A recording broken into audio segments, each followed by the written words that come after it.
15 runs in the first 2 games against the Reds. Now a season best 18 over 500. Today, Tanner looks to join in the fun and keep the good times rolling in Cincinnati.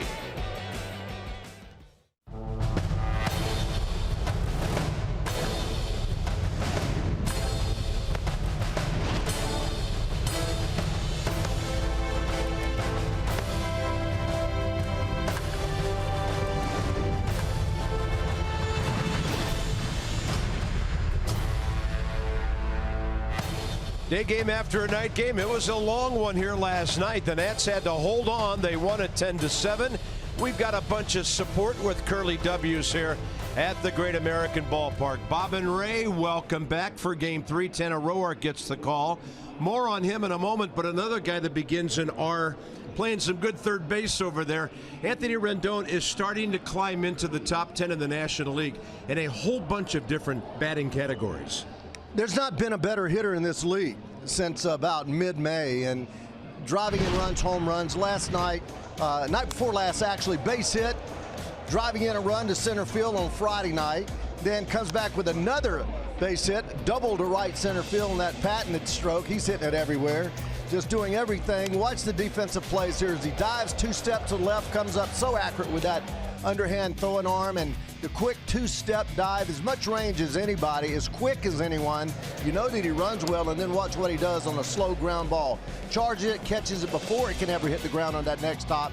Gets himself righted, running throw perfectly to first base.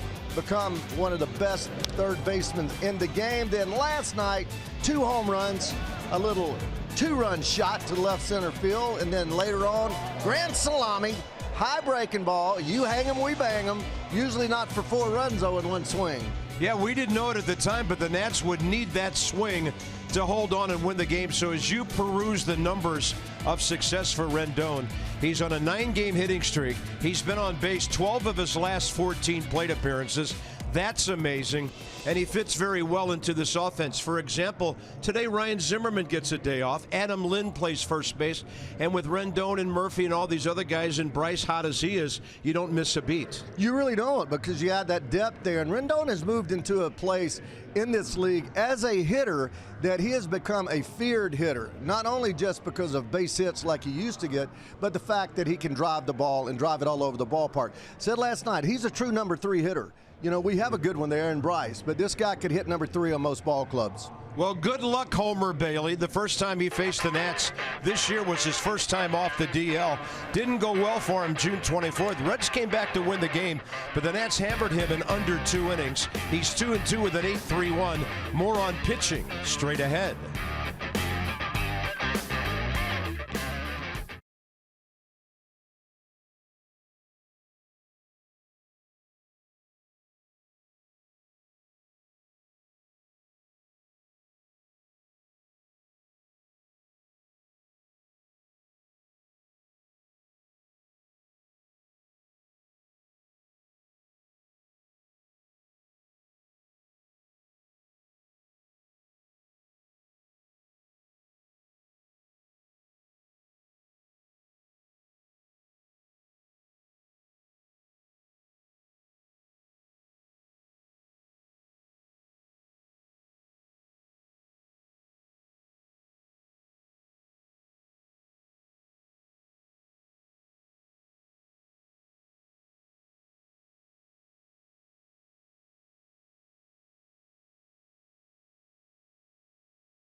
crazy news swirling around the Nats about the revamping of the bullpen. We'll talk about Gio and Max and Tanner in just a moment. But first of all, reports all over that the Nats have obtained Ryan Madson, 36-year-old from the Oakland Athletics, in a deal, and as well Sean Doolittle, who is 30. And reportedly the Nats are doing that for left-hander Jesus Luzardo, third baseman Sheldon Noose, a couple of guys in the minor leagues who are highly valued, and the big name involved going to Oakland is Blake Trinan. So as far as we know, Blake Trinan will not be available in the bullpen today, and we'll see how that moves along. The weekend has moved along pretty well because of Gio and Max. Check out these two guys. 14 1/3, a total of 7 hits, no runs given up by the two, 16 strikeouts. The Nats win both games. Gio and Max hoping to set the stage for Tanner Roark. And the big thing about Tanner, look at his career numbers after the All-Star break. 22-13 with a 2.71 ERA. Last year the ERA was even better at 2.60 in 15 post-All-Star break starts, and he went 8-5. So a big one from him today with Strasburg tomorrow. This could be a heck of a series for the Nats. First 2 starts this year for Homer Bailey, including facing the Nats, 0-2. And then last 2 times he's gone 6 innings and 6 2/3. So lots to talk about as we get ready for game 3 of this series. Rosie Red having fun with her fans, but our fans are looking for 3 in a row, and so's Dusty. He's about to get a whole different bullpen, it appears, as well.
The achiever in you. And by Ocean City, Maryland. Put your vacation days to good use in Ocean City. Book now at OCOcean.com. They've done a great job here at Great American Ballpark.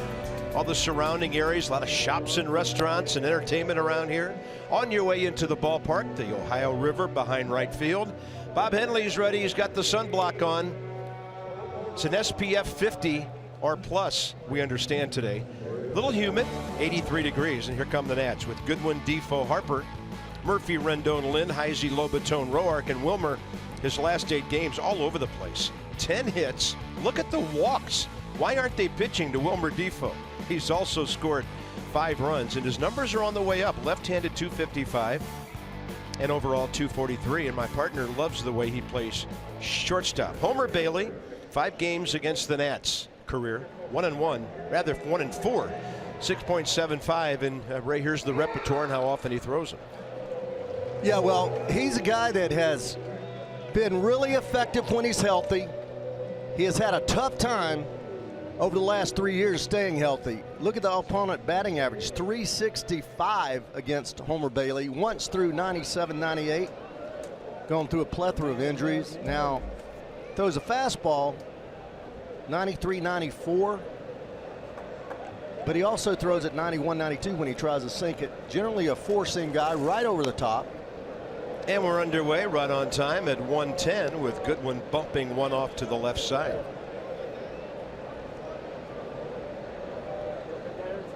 So Homer Bailey in his 4 starts has gone an inning and 2/3 against our ball club. Then he went 3 against Milwaukee, 6 at Colorado, 6 and 2/3 at Arizona. He jams Goodwin there for the foul ball. Got to be so tough for a pitcher right in the middle of the season. Still kind of spring training for him. Tim Timmons, 18th year in the big leagues, has the plate. James Hoy first, Will Little second, and the crew chief, there he is, Jeff Kellogg, third base in his 28th year. 0-2 to Goodwin.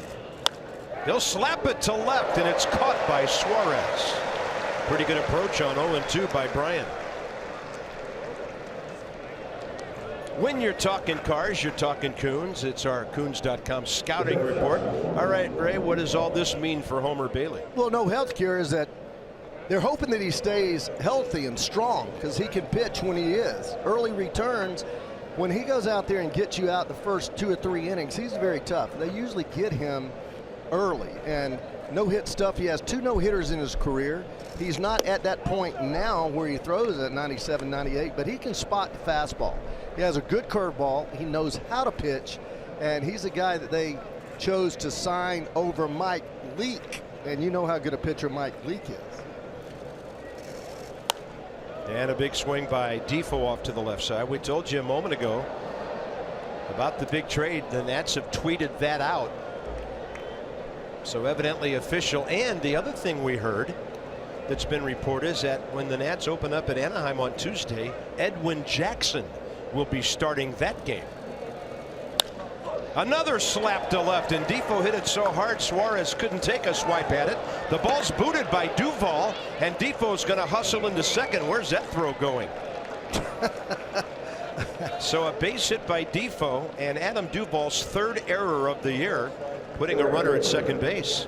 Well, this is when you play a ball too carefully, but I love the way these national hitters have begun to go the other way with 2 strikes, and when they don't know see how unaggressively he came to that ball and just sat there.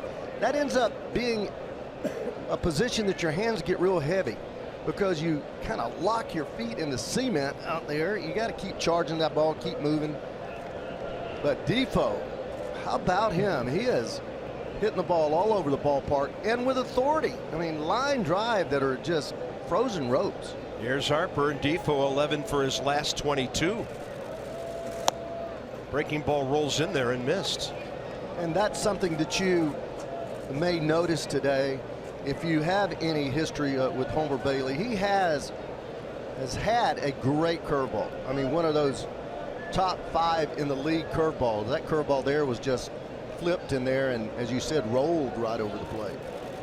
Harper, it's away, and you would think Homer Bailey is going to pitch Bryce very carefully here. First base open, 1 out. Although with Ryan Zimmerman sitting today, the Nats have plenty of left-handed sock because it's Murphy behind Bryce and then Rendon with Lind behind him, and Adam Lind has great career numbers against Bailey. 2-0 pitch here, danger count, and time given to the hitter. Well, if he walks Harp, and you can bet that he's going to try to trick him here with some pitch. It's not going to be a fastball unless it's way off the plate or up and in. With first base open, he's not even thinking about pitching to him. He's thinking about trying to get him to swing at something bad off the plate somewhere. Strike call, low in the zone. That's a perfect pitch. By the way, Tim Timmons will let you know when it's a called strike. Right on the edge, down, pitch that you don't swing at, but a pitch that pitchers try to make all the time, but they don't make that pitch too often. And Tucker Barnhart snapping it up into the zone. Bryce is on a 10-game hitting streak with 17 hits. Got a little eager there on a ball that was diving away from him, off speed 2-2. This is interesting. Harper's on a 10-game streak. Yeah, that ball's that's a pitch that he doesn't normally swing at. But look at the second base shortstop here.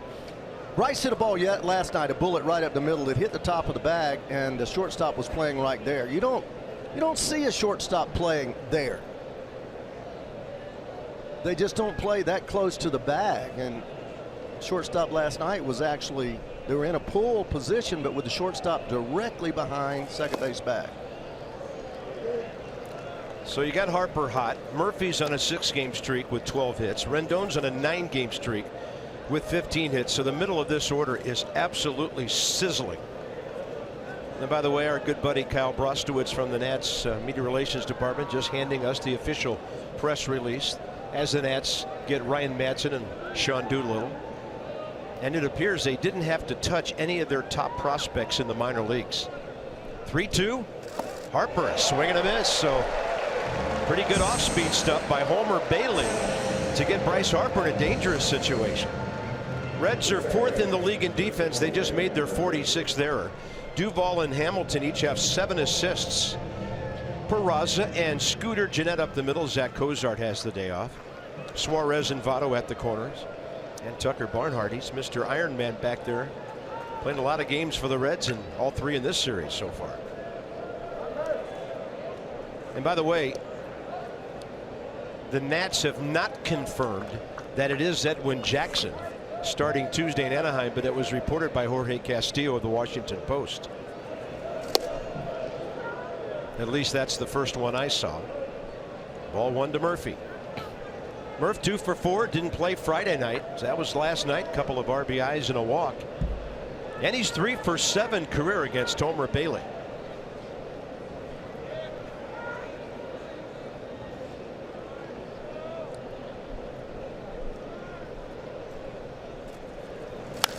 High in the air to right. They tried to get Murphy inside. See you later. 2-0 Nationals. They got 2 in the first on Friday and have 2 more here today. In for Murphy, number 15. And they got Mr. Bailey early. He has a tendency to do that, give up a lot of runs early or runs early. And that held true today. He pitched Bryce great. He didn't throw him but 1 strike. We'll look at it a little bit later, but he does. He tries to go inside with a fastball and gets it right down the middle. I don't know how you can go inside with Murph the way that he stands on the plate. He's right on top of the plate. Anything that's going to truly be inside to him is going to be a ball. And when a hitter doesn't show you much of the plate by crowding it, you have a tendency to try to get in there, but there's really nowhere to go. And they throw the ball right down the middle of the plate. Mr. Murphy knows what to do with it. And there was a right-handed hitter on deck, but maybe they didn't want to have anything to do with this guy. So pick your poison, and Homer Bailey picked Murphy, and he's down 2-0. Well, Daniel Murphy now 13 for 27 during a 7-game hitting streak. 1-1 to Rendon, and that's a little tapper right in front of the plate. Take Anthony a second to find that ball and get out of the box. Loud first inning. Defoe, great job of going the other way, and then Daniel Murphy had no other way on that baby. He's pulling that right out of the yard.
What did you try to do there, Ray? Tried to go fastball in, and he didn't get it in there. You see on the play there where he was about two balls, maybe 3 balls on the corner of the plate. 97-mile-an-hour exit velocity, very high launch angle at 38 degrees, 356 feet. You don't have to hit it that far to hit it out of this ballpark. 356, one of the shortest home runs we've seen, but it still counts 2 runs, doesn't it? StatCast powered by AWS. Indeed, it does count for a couple. So here's Tanner Roark. He starts his second half of the season. He's well rested. He's 1-2 career against Cincinnati. Billy Hamilton leads off. And that's a good running fastball to the outside edge for Roark, who's 6-6, making his 18th start. Well, he throws that fastball right about 60%, 58%, slider 17, curveball 13, changeup 12. What I would like to see him do is throw the fastball around 70% today. He has a fastball that moves. He has great command of it. He hasn't had command of it in his last 7 or 8 starts. Well, he goes fastball, curveball, fastball to strike out Billy Hamilton. Here's the rest of the Reds lineup. They're 5th in the league in hitting, 6th in runs, 5th in home runs. Scooter Gennett in that number 5 spot hit the home run last night that made all of us really uncomfortable as it got to a 3-run game in the 9th.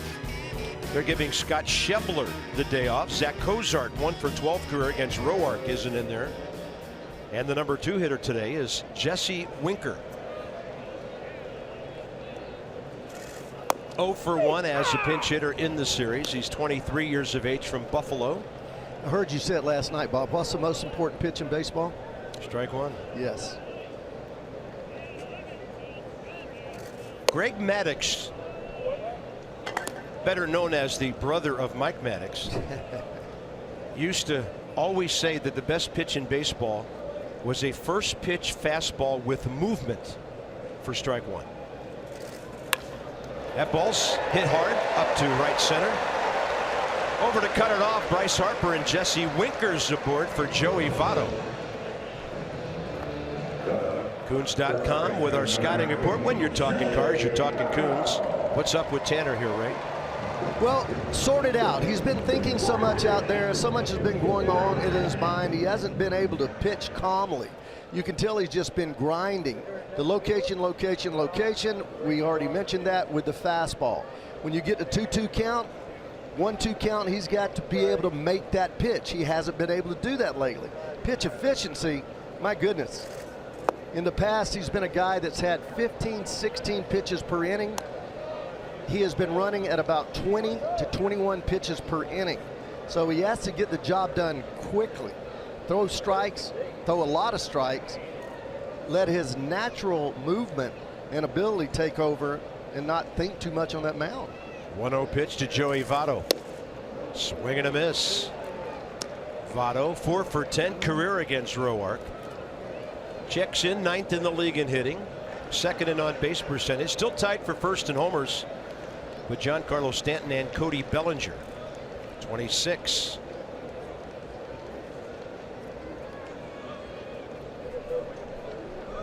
Infielders trying to decide who's going to cover second on a ground ball to second. Yeah, that was Defoe and Rendon communicating. And Tanner gets a swing and a miss low in the zone. 1 ball, 2 strikes. Still chatting. Votto's not one of those guys that I would play my shortstop on the pull side and not play my third baseman there, because he hits so many balls with 2 strikes to left field. Now, albeit he hits a lot of fly balls that way, but he can go that way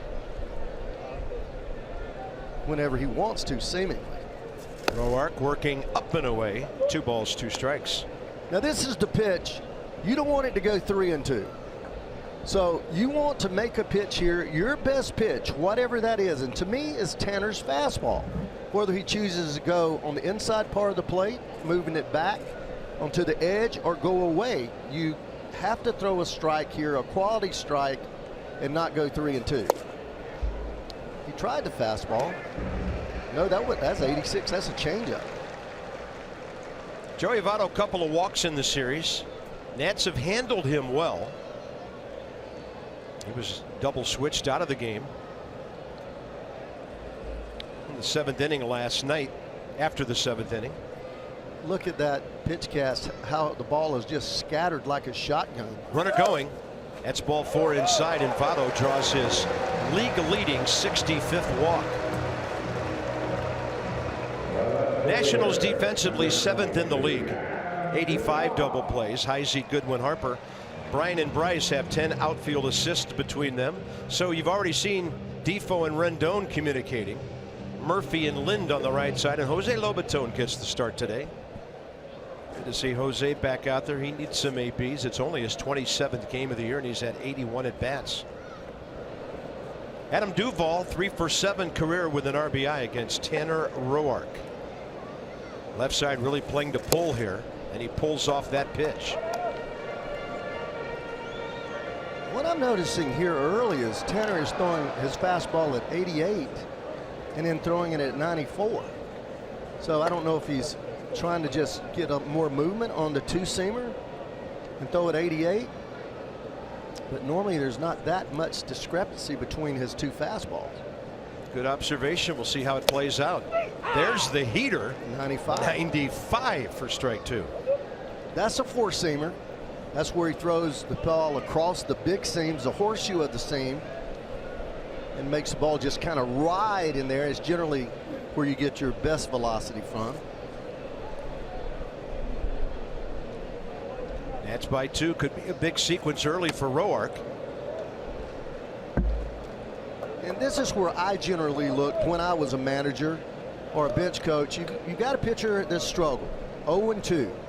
Now he has 3 pitches to make a pitch, but you don't want to use all those 3 pitches to run your pitch count up. You want to try to put him away right here, 1-2. Throw him a pitch, appears to be a strike, let it work off the plate a little bit, get him to swing the bat, maybe a double play. He'll swing the bat and hit a pop-up out to left center. Bryant Goodwin tracking it. Runners are frozen. Back to their bags they go, 2 down. Well, that was good. Next up, Scooter Gennett.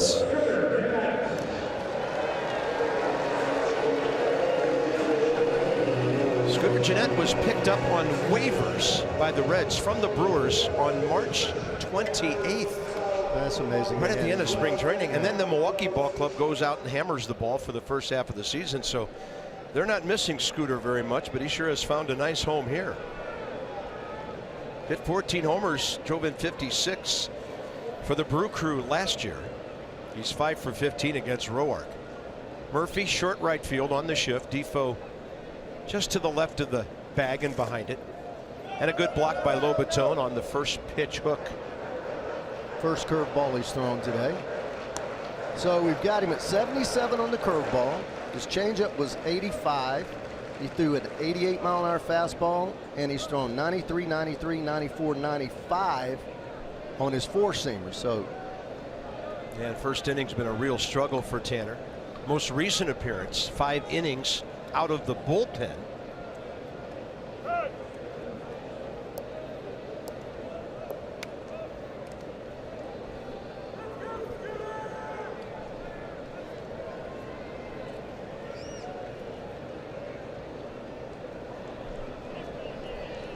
Gennett in the series 1 for 4 with that home run last night. Big swing, and it's out of play to the left side. I mean, that's Scooter Gennett taking a slugger swing. And I mentioned this last night. We were kind of marveling. I know FP and I have talked about it, and you've noticed it. Gennett and Cozart first half of the season hitting for more power than usual, but Gennett has struck out 52 times. Cozart 48 times. So these guys are swinging for the fences, even though they're not, at least before this season, bona fide home run guys.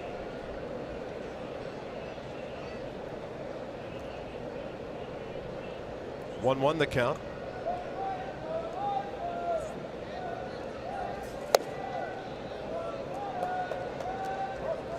So Tanner's going to throw at least 20 here. Partly cloudy day, sun kind of in and out behind the clouds, and right now full scale sunshine here.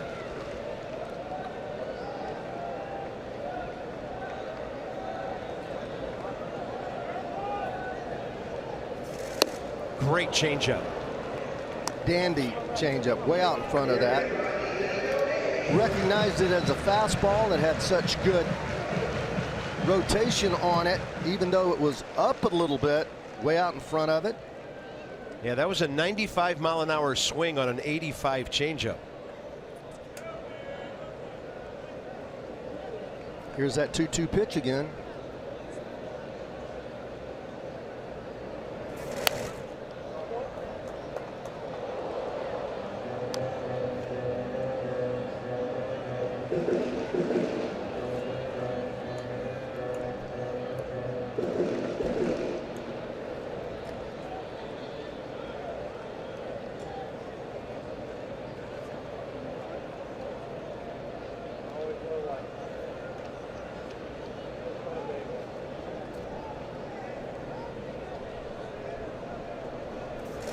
Breaking ball, chopped, unfortunately foul. And by the way, one thing I failed to mention when we talked about the Nats' 2 new relievers, Sean Doolittle, he's a UVA guy. Born in South Dakota, went to the University of Virginia, high school in New Jersey. So Ryan Zimmerman's got a wahoo to hang out with. I looked up and saw a stat on Doolittle. 30 years old. He has not allowed a hit to a left-handed batter in 23 appearances this year. That's pretty good, isn't it? By the way, he has 36 career saves, and Madsen has 86. Both of them, at times, have been closers. 2 balls, 2 strikes. Roark keeps pumping strikes, and Scooter Gennett keeps extending this inning.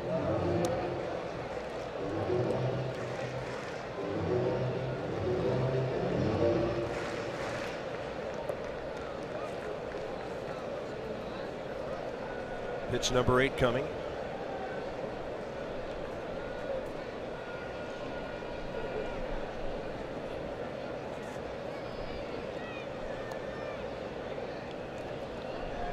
Two again.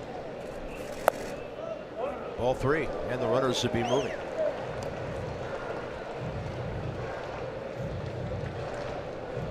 Well, at least he threw fastball there, 2-2, instead of all the breaking balls that he has thrown recently, 2-2.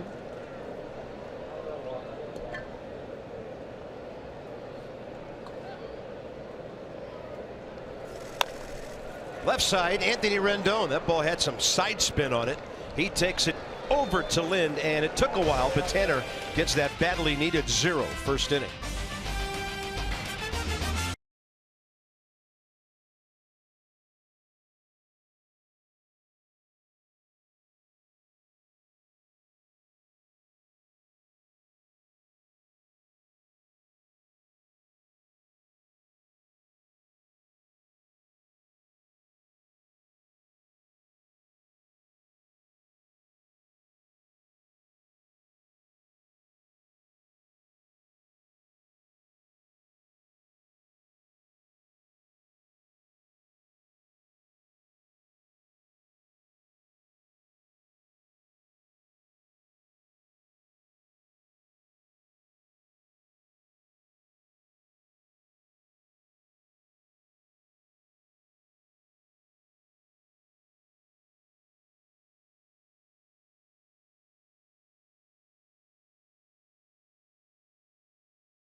Let's check out road records. The Nats 28-17.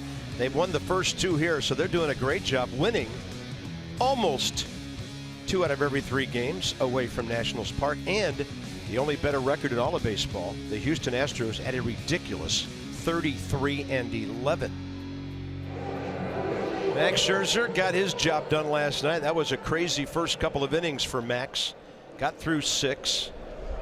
As soon as he left the game, the Nats tacked on 7 and led 10-0 and needed almost every one of them.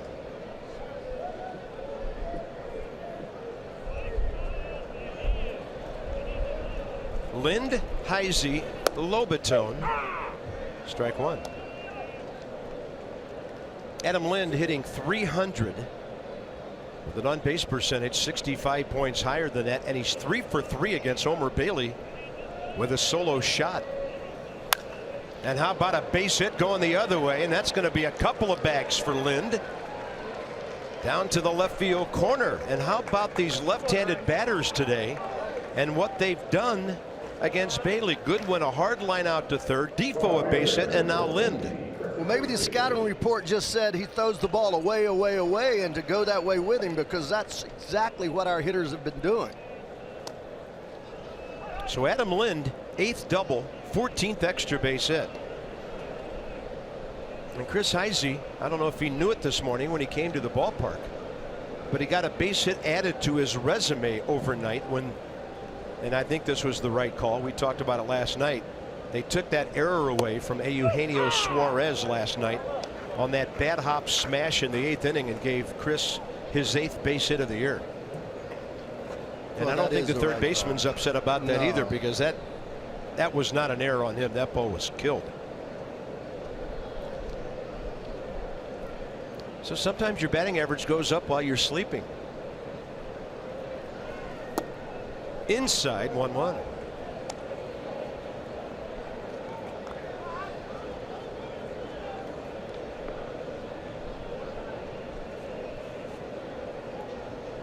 Thus Heisey in the series 1 for 5.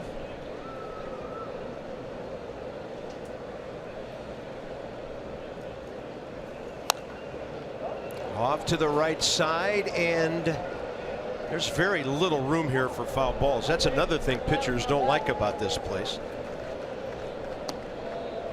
I can't remember who it was, but I had one of the Nats guys tell me several years ago that when you take the mound here, it feels like the left field scoreboard is right over your back shoulder. It's so cozy here. Might have been Gio who told me that.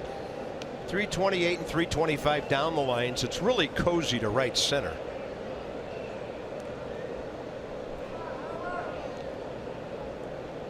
Plus foul balls usually not caught here. 1-2 to Heisey. Good idea on the breaking ball, gets the count back even. Homer Bailey first inning, 17 pitches, 11 strikes.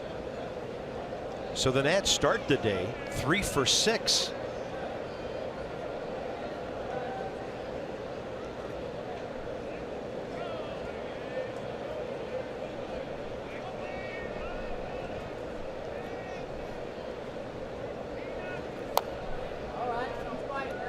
Nice relaxed swing to stay alive.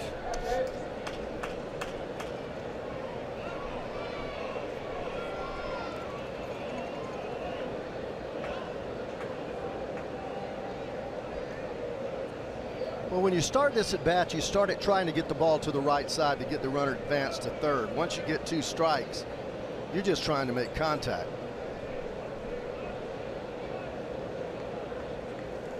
He does. Right center, tailing away from Billy Hamilton, and Chris Heisey has driven in a run. Lind scoring easily, and the Nats number 6 and 7 hitters delivering back-to-back doubles, 3-0. Sometimes your batting average goes up when you're wide awake. Yes, sir. He threw him a slider. He got it on the inside part, and Heisey thinking back up the middle. Beautiful stroke. Squares it up right into the gap. Really with a lot of juice on it as it scoots by Hamilton out there, gets to the wall, and plates a run.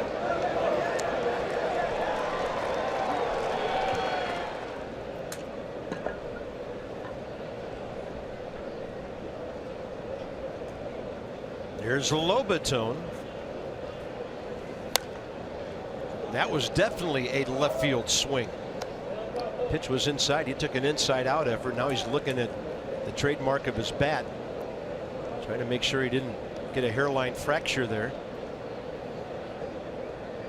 Even though the pitcher is next, you still want to get a pitch here that you want to drive a run in as opposed to getting him over. You are an offensive player as a catcher. It's one of the few times that you don't worry about getting the ball to the right side and advancing the runner. You try to drive him in yourself. And there's Matt Wieters. Rays had a good series, 3 for 8 with a walk. Well, he's been a great addition, hasn't he? Just gets lost in the shuffle with all these great stars here, but he has done something to really complement this pitching staff.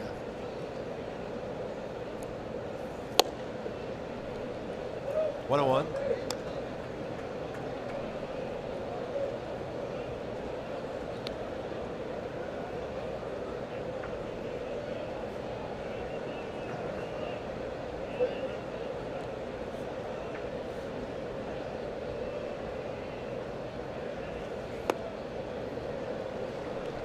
Inside the numbers presented by Jeep.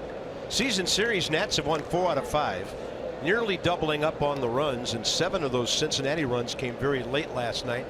Batting average, no contest. Runners in scoring position, no contest. On base percentage, forget about it. And the Nats have out-homered the Reds by a 3-1 margin. And now it's 13-4 with Murphy going deep, and the Reds are a good home run hitting club with 126. The only problem is they've given up. This is a little scary. 152. Whoa. The next nearest home runs given up by a pitching staff in the National League, the Phillies at 126. Reds have also given up the most runs at 481, 50 more than they've scored, even with their offense. Lobatone's going to get called out on strikes as Bailey paints the inside edge, his second strikeout. AT on the pitch cast. This makes a perfect pitch on the inside part, down right at the bottom of the strike zone. Pitch that you need to be pulling the trigger on, but after throwing so many pitches away, it's kind of snuck it right by me there. And as a hitter, that thing looks way inside to you right after everything's away. It does, because it's also down a long way from your eyes. Look at Tanner Roark's hands. He's choked up on that bat. Looking to put something into play. He's had 3 hits this year, and how about 4? Definitely puts it into play. Bob Henley has to hold the runner. Great at bat by Tanner Roark. And the first time around the order, the Nationals go 5 for 9. And with Goodwin coming up, another chance to score. Well, Tanner didn't wait long to jump on this fastball down the middle, right field. Hits it so hard, but the right fielder playing shallow with the pitcher hitting gives Heisey little chance to score, or no chance. Yeah, and here's Goodwin, who hit the ball hard first time, but his line drive was picked off by Suarez over on the left side. Reds looking for a ground ball. So the middle infielders, Peraza and Jeanette, double play depth. Bryan looking to elevate, and he foul tips.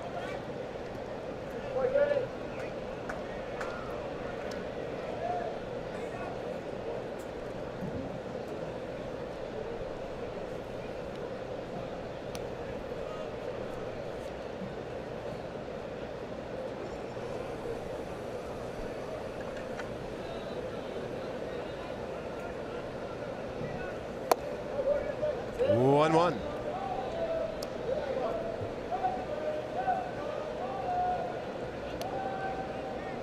So 16 pitches for Bailey already this inning. 17 in that 2-run first. Splitter.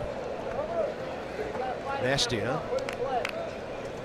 That was a nasty when I saw him go in there and get it like a fork ball, and puts that downward rotation, takes some of the sting off the ball. Impossible to throw the ball real hard when you have that ball coming between those 2 fingers that way. Very difficult pitch to read.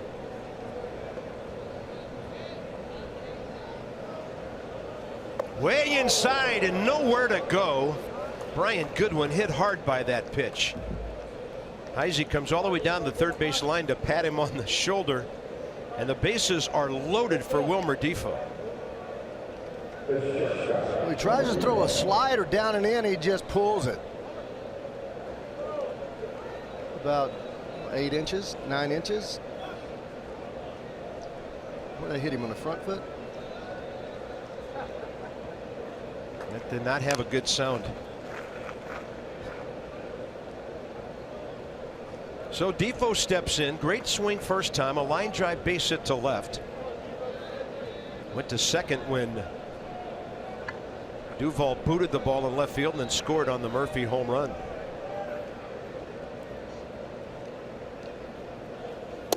And that's way inside.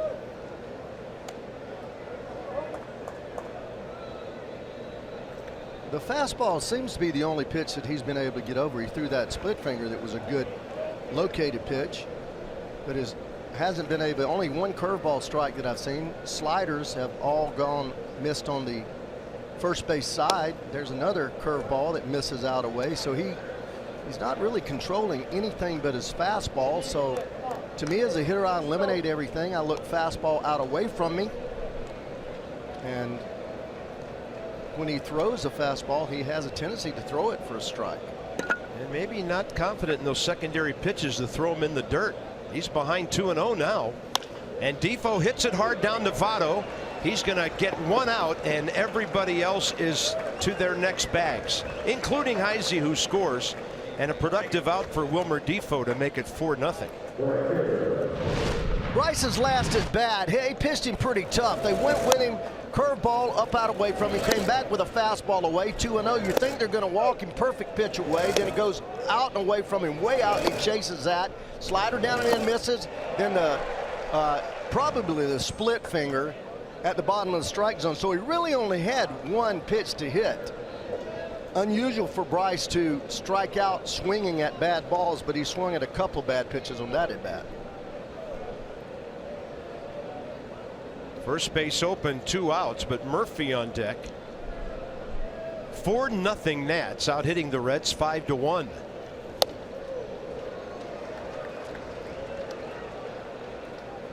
And in what has to be a little bit of a mystery, career Bryce only 1 for 9 against Homer Bailey with that strikeout first time around. There's just some pitchers you don't see. You just don't pick it up. You think his release point is one spot, and it's 4 or 5 inches away from that. You can't really find the ball early. And right now, the hitting conditions here in Cincinnati are perfect. Sun behind the clouds, nice flat lighting, as our crew would call it. Good for seeing the ball, no shadows right now.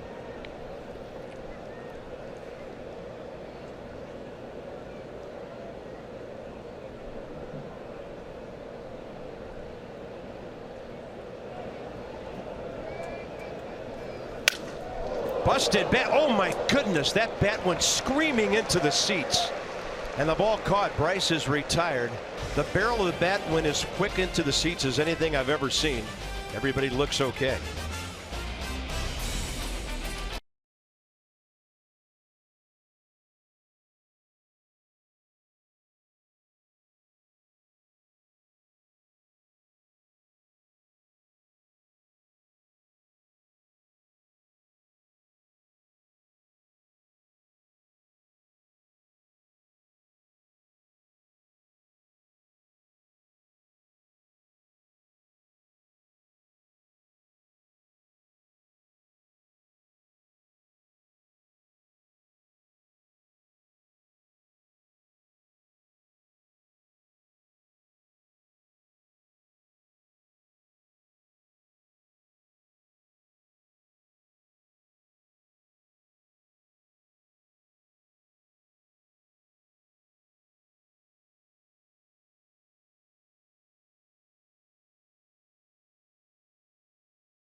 University College. Tanner Roark at home against the Pirates, designs on a complete game.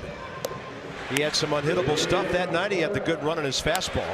So he went 8, and I think he was out at second on the strike him out, throw him out. Dusty eventually came on, said good job and see you later, tapped Tanner on the back of his head. And later, Dusty would say after this effort by Roark, if you want to tackle this guy, and I'm quoting, you better bring a lunch and dinner and some snacks. Dusty alluding to the hard work and toughness of Tanner Roark on a great night against the Pirates. Inside the numbers on Tanner Roark. So 8-5 last year, 2.60 ERA, under his career after the break ERA. He was fantastic.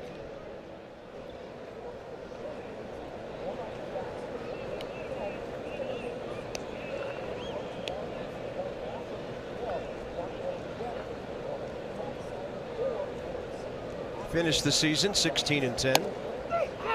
And he gets a strike to Scooter Gennett to start his second inning here today. 25 pitches, 16 strikes.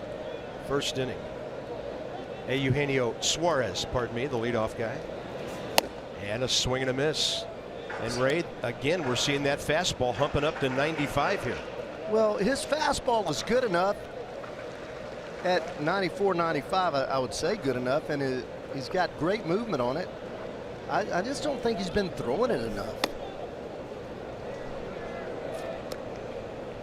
Needs to get the elevation on that pitch corrected a little bit. You want to throw that just above the letters. 0-2. Right there. Wow.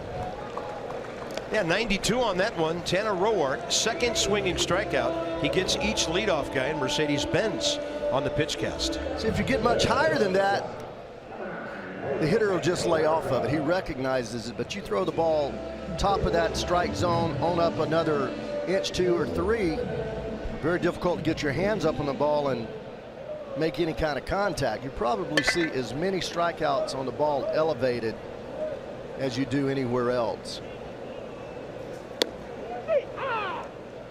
And when I say elevated, I mean elevated like around that C and above.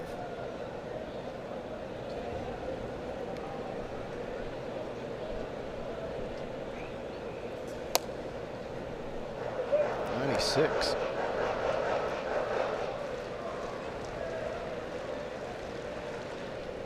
But he's getting the ball and throwing it. He's not taking too much time. He looks like he's in a nice rhythm. Rendon playing shallow at third. But the way he's been playing this series, that's an easy chance for him. 2 outs. Play baseball at Nationals Park. You can join the White House Historical Association in July. Receive a once-in-a-lifetime opportunity to swing for the fences from home plate. Throw a live bullpen session, practice in the player batting cages at the ballpark. Visit WHHA/Nats to join today.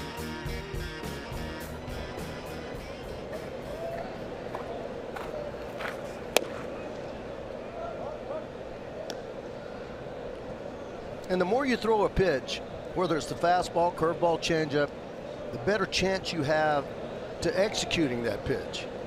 You get a feel for it.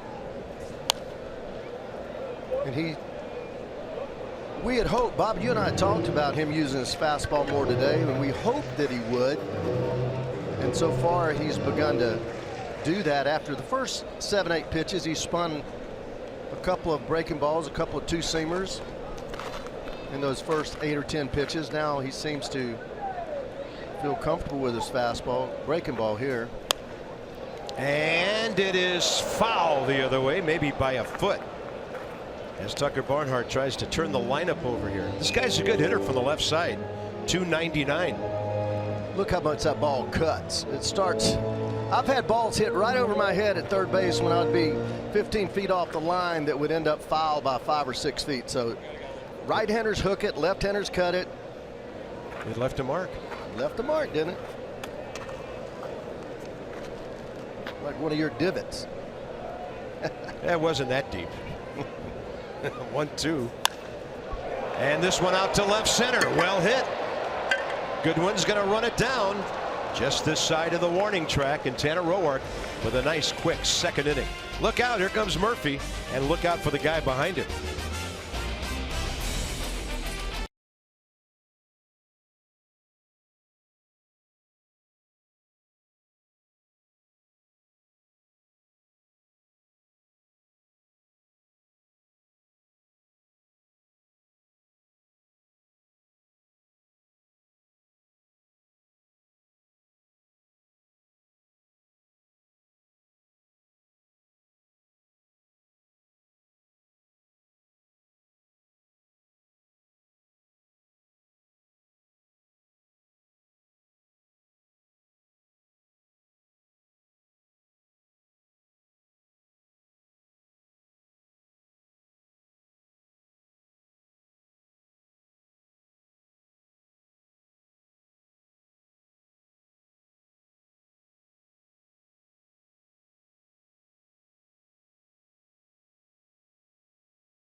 Daniel Murphy came to town with 14.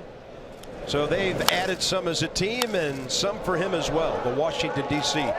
Lexus dealers donate $250 to the Children's National Health System for the first 200 home runs hit by the Nats this season. Lexus, experience amazing. The Nats have now hit 131. They're on a pace for something in the 230 to 240 range, which is outstanding. And a couple of sluggers. In fact, 3 of them will be up in third: Murphy, Rendon, and Lind. Homer Bailey, first 2 innings, 41 pitches, 27 strikes. And Murph took him deep as he tried to get a fastball by him on the inner edge. It never got to Barnhart's mitt.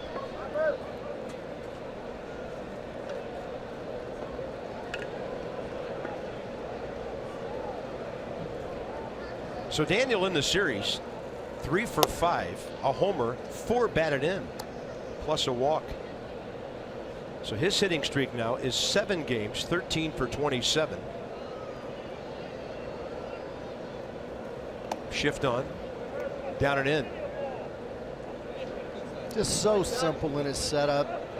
Takes that front foot, just rocks back just a little bit. Never loses any of his balance as he begins his swing, stays behind the ball, centers it, great balance.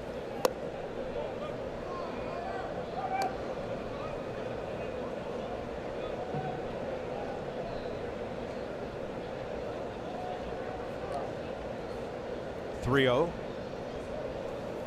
and Murph swinging, and he's got a base hit on a 3-0 pitch. Now 4 for 6 in the series. That's a nice sound on a single, huh? Well, he just hits it, and look at the movement on that, but look at his head going straight to the ball, pointing his nose right at the ball, both eyes on the baseball, and the ball down sinking, but look how he just almost chicken necks that thing as he gets his head working to the baseball. I love to see that. Zim, when he was hot, was doing it as well as I've ever seen.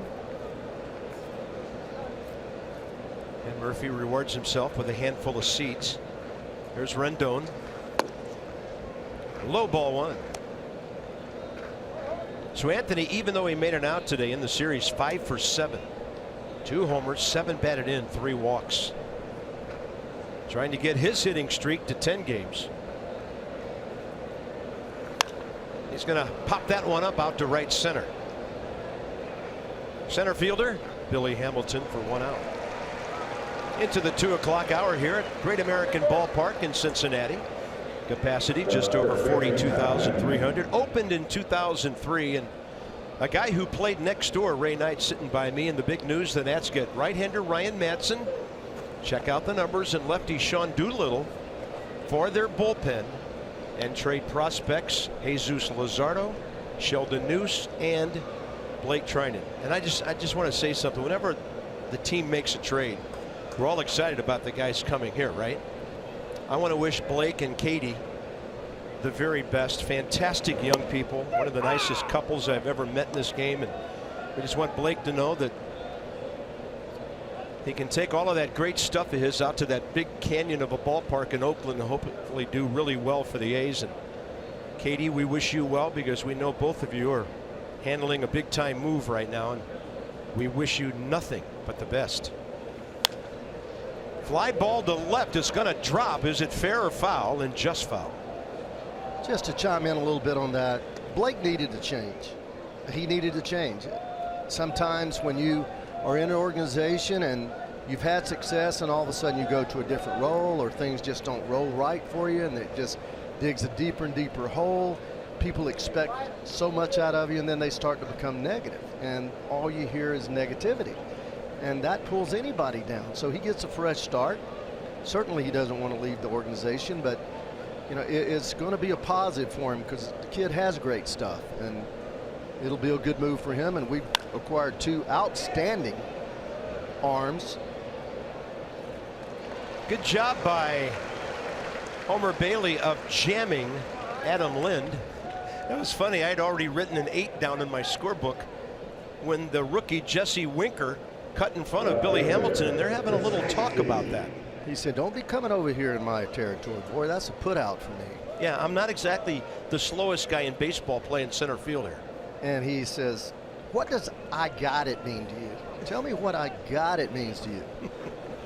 Hey, another thought too. Madson has had 42 playoff appearances. That's huge. And Doolittle has been in postseason play in 8 different games. So, and they're both having good years. We talked about how the left-handers are not doing anything with Doolittle.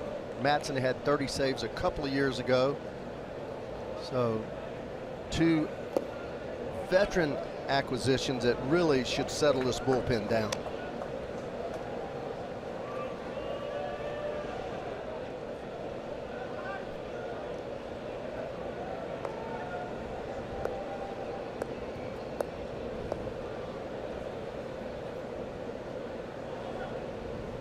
Chris Izey. Great swing first time on a double to right center, and that one got Barnhart on the foul ball. And it was one of our Nats fans who reminded me, technically a foul tip has to be caught to be called a foul tip. If it's not caught, it's a foul ball. Just, you know, that's the rule. That's the way it's defined. So I forget that from time to time because we see balls get tipped. And that's a swing and a miss. Another one of our fans sent me a tweet a moment ago that said Murphy's Law. Whatever can be hit will be hit. Well done.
today. Those are actually ball caps, but you can get a fedora presented by Delta Airlines if you come fly away with us on Wednesday, July 26th. First 25,000 fans to enter the ballpark will receive fashionable fedoras from the Nats. Nationals branded. Visit nationals.com/tickets. Bottom of the third. Tanner Roark coming off an 11-pitch inning, and he fires a strike to Homer Bailey. Homer, he can hack. 160 career hitter. 2 for 5 this year.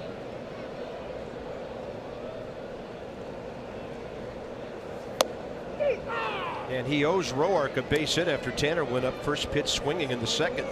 Singled hard to right against him. Tanner pounding the fastball. Now just go ahead and throw it again and locate it outside part of the plate and sit him down. Curveball. He's going to deceive him with 76. Well, that's all right, but strikeout number 3, and the first time through the order, the Reds go 1 for 8 with a base on balls.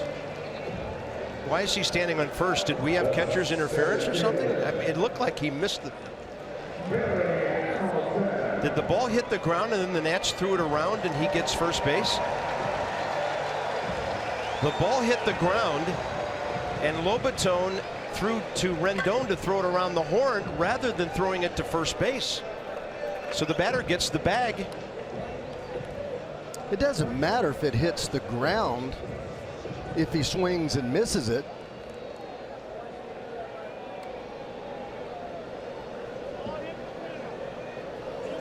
That ball was caught. That did not hit the ground. He can run if it hits the ground. Yeah. So they got it wrong. Not reviewable. And Homer Bailey is going to be given first base when he should be sitting in the dugout. Lobaton had to go down for it, but the replay showed he caught it. That was weird. I mean, you're going to hear that. Even got me confused. Yeah, the Nets dugout is making lots of noise here. Billy Hamilton's in the box. Tim Timmons takes off his mask. Yes. And the Nets are letting him know that that was not even close to hitting the ground. Can't review it. You just heard Tim Timmons say. But the thing that Dusty wants is for him to ask his crewmates, maybe the first base umpire, James Hoy, for some help here.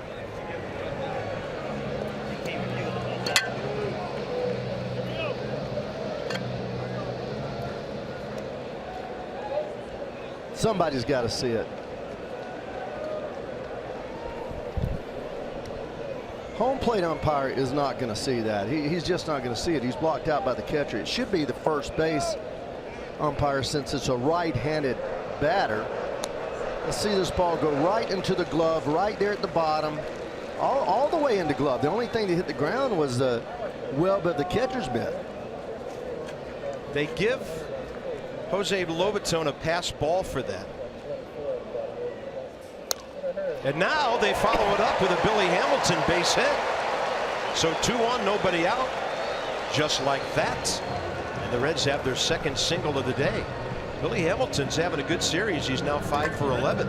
Bob, you're a golfer, and this is very much like a golfer that has something to disrupt him, whether he hits a ball solidly and ends up in a hole or behind a tree or misses a 3-foot putt. There's something that leaves you mentally. You lose concentration, and sometimes it's crazy things. So you get a guy, you strike him out, you strike him out, then the first pitch to the next batter, you haven't gathered yourself yet. Yeah, now as I think about that play some more, I'm sure Dusty said, why don't you get some help on that? And Tim Timmons probably told him James Hoy, the first base umpire, did confirm that it hit the dirt, because Hoy was involved in the initial discussion. Well, I saw him do that. I saw him give a signal that it hit the dirt. But so the umpires basically did everything right except call the pitch correctly, because you can't review it and you ask for help. And now it's 1-1 to Jesse Winker, who singled up the middle to the right of Daniel Murphy, first time up. And you have to realize that we're viewing it in slow motion, so we get to see it frame by frame, and they're just seeing it one time. Curveball stays outside. 2-1.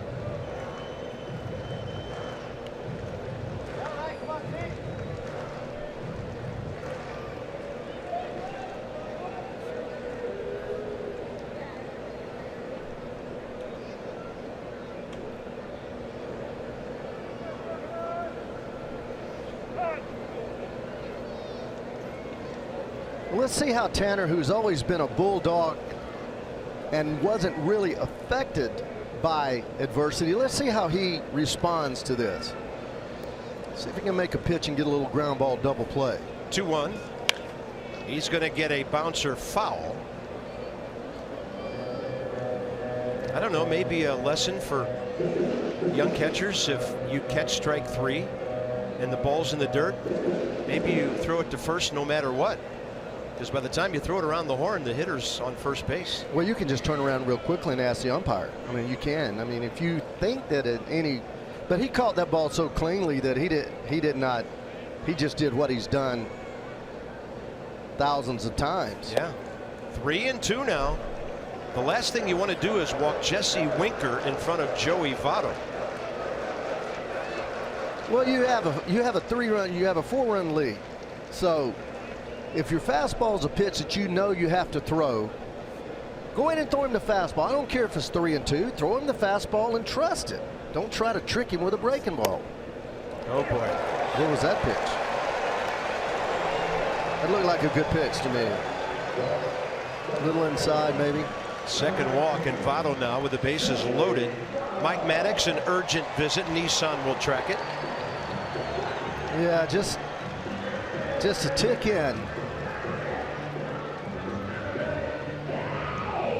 But this is exactly what Tanner doesn't need. He had something strange to happen, and believe me, you question what's going on. He swung, he missed. That's an out. Oh, he's on first base. I go to the stretch, and you're still thinking those other extraneous things. Throw the ball down the middle. Now you've got runners on first and second, and I don't think Tanner's had enough success in this game so far to erase all of that negative stuff that he had in the previous 7 or 8. So he needs to have something positive happen. And that helps. Yes, that's sir. A pop up to short center. Goodwin coming in, waving off Heisey. No chance for Bailey, the pitcher, who's on third, and that's a 1-pitch first out. And Joey Votto is 0 for 6 in this series.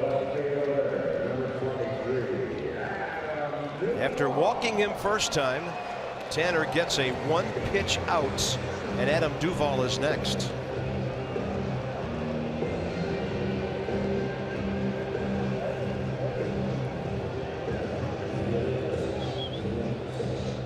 How do I get you out is what Homer Bailey's saying to Anthony Rendon right now. Well, he's done it twice today. He said, Homer, you don't have enough to get me out. Our shy, humble Anthony would never say such a thing. No, he wouldn't.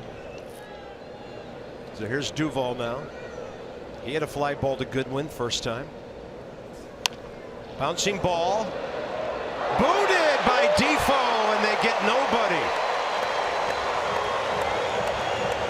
You hope he wasn't thinking about 2 and rushed it, because there was no chance on that bouncer. And the Reds are on the board. Wilmer Defoe's second error of this series. Well, if you're thinking about 2, you keep coming and you go right on through the ball. You feel the ball and you just keep coming right on through it. He planted his feet, and that's where you get in trouble. We talked about it. When your feet are planted, your hands get hard. You lose the ability to manipulate your glove up and down. The ball takes a little upward hop. His feet are planted with the weight on the heels of his feet as opposed to the ball of his feet. Makes your hands less static. They become just kind of dead. Best way to make that play is you just keep coming right on through it. You become a one-handed shortstop. You feel the ball and you flip it to second for the easy out if you want to go that way. If not, right on through the ball, throw it to first. You find with a lot of young infielders, though, in the big league level, that they want to be so careful that they stop and want to get in front of the ball.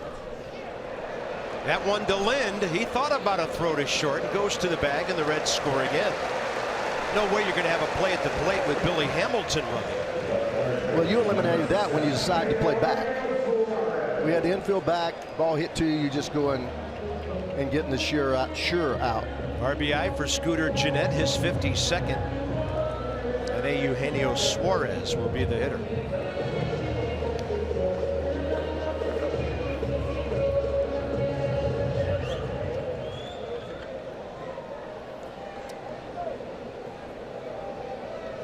So 2 outs now, runners at second and third, and the tying runs out there at second.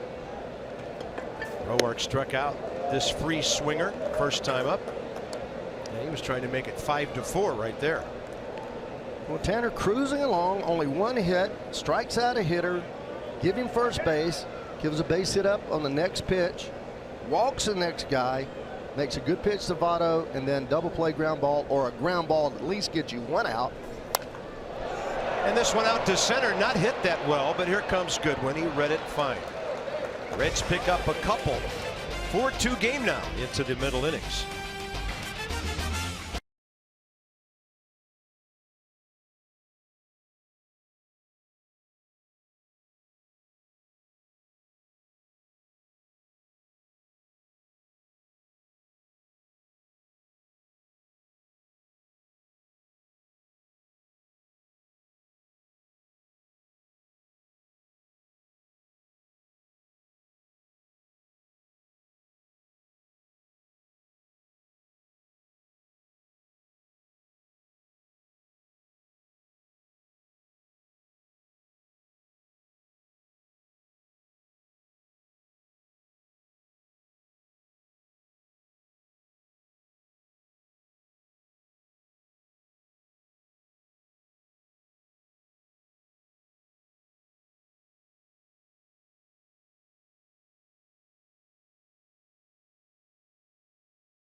For Toyota, what drives you? Visit buyatoyota.com for great deals. That's the Masson Mini Speedboat on the Ohio here. And heading downstream toward Paducah. It'll be Lobaton, Roark, and Goodwin, top of the 4th in a 4-2 game.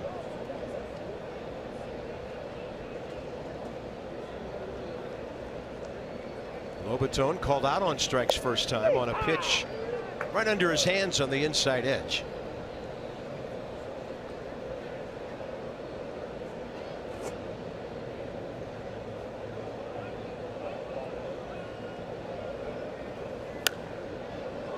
Oh, 2. He wasn't about to let that one go by.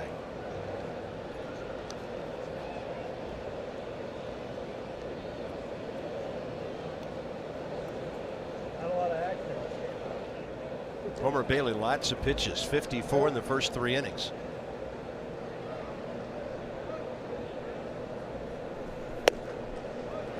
And a swing and a miss. Lobaton for the 2nd time, and that's 4 for Homer. Don't forget Saturday, July 29th, ladies, it's your night at the ballpark. A pregame panel discussion on women in baseball featuring Nationals female executives. Then you can enjoy drink specials, take home a set of Nationals wine charms.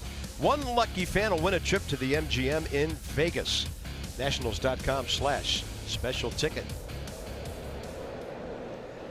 You have now, with people playing shifts and everything, you will find that the third baseman is just absent. He just does not respect bunts, and I don't know where that came from. As a third baseman, when you played everybody to pull, you always took away the bunt. I mean, there's nothing wrong with Tanner Roark bunting a ball. He can bunt a BB down the third base line, and there's no way to throw him out. Yeah, he's a good athlete. And Lobaton, he was the same spot.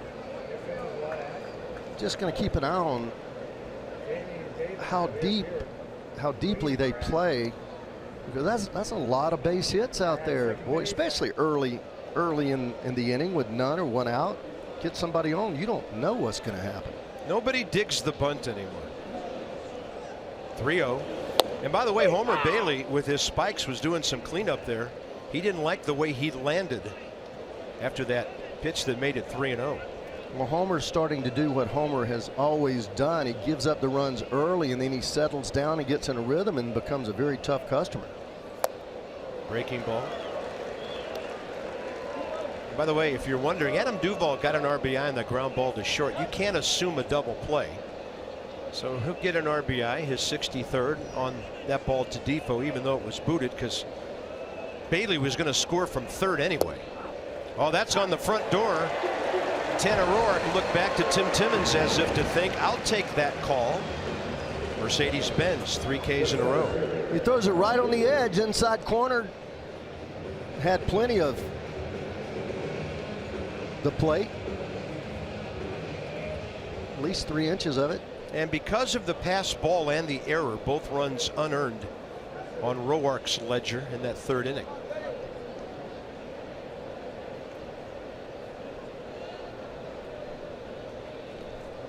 Third baseman comes in naturally for Brian Goodwin. Fastball up. Goodwin 0 for 1 with a line out to Suarez. And then he was hit by a pitch in the 2nd. And because he's off the line, though, you bunt the ball down the line, he's not going to make that play. His angle is too acute to make a play that's bunted down the line. He's so far off the bag. Did he stop? Jeff Kellogg says he did. Ball 2.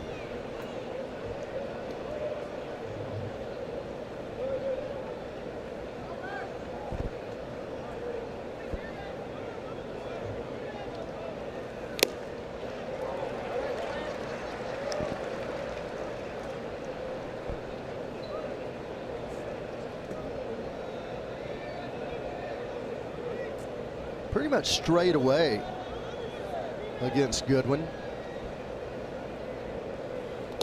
That one bounces. 3-1. Only person that's out of position there is the third baseman, playing him in that Tony Gwynn 5.5 hole over there.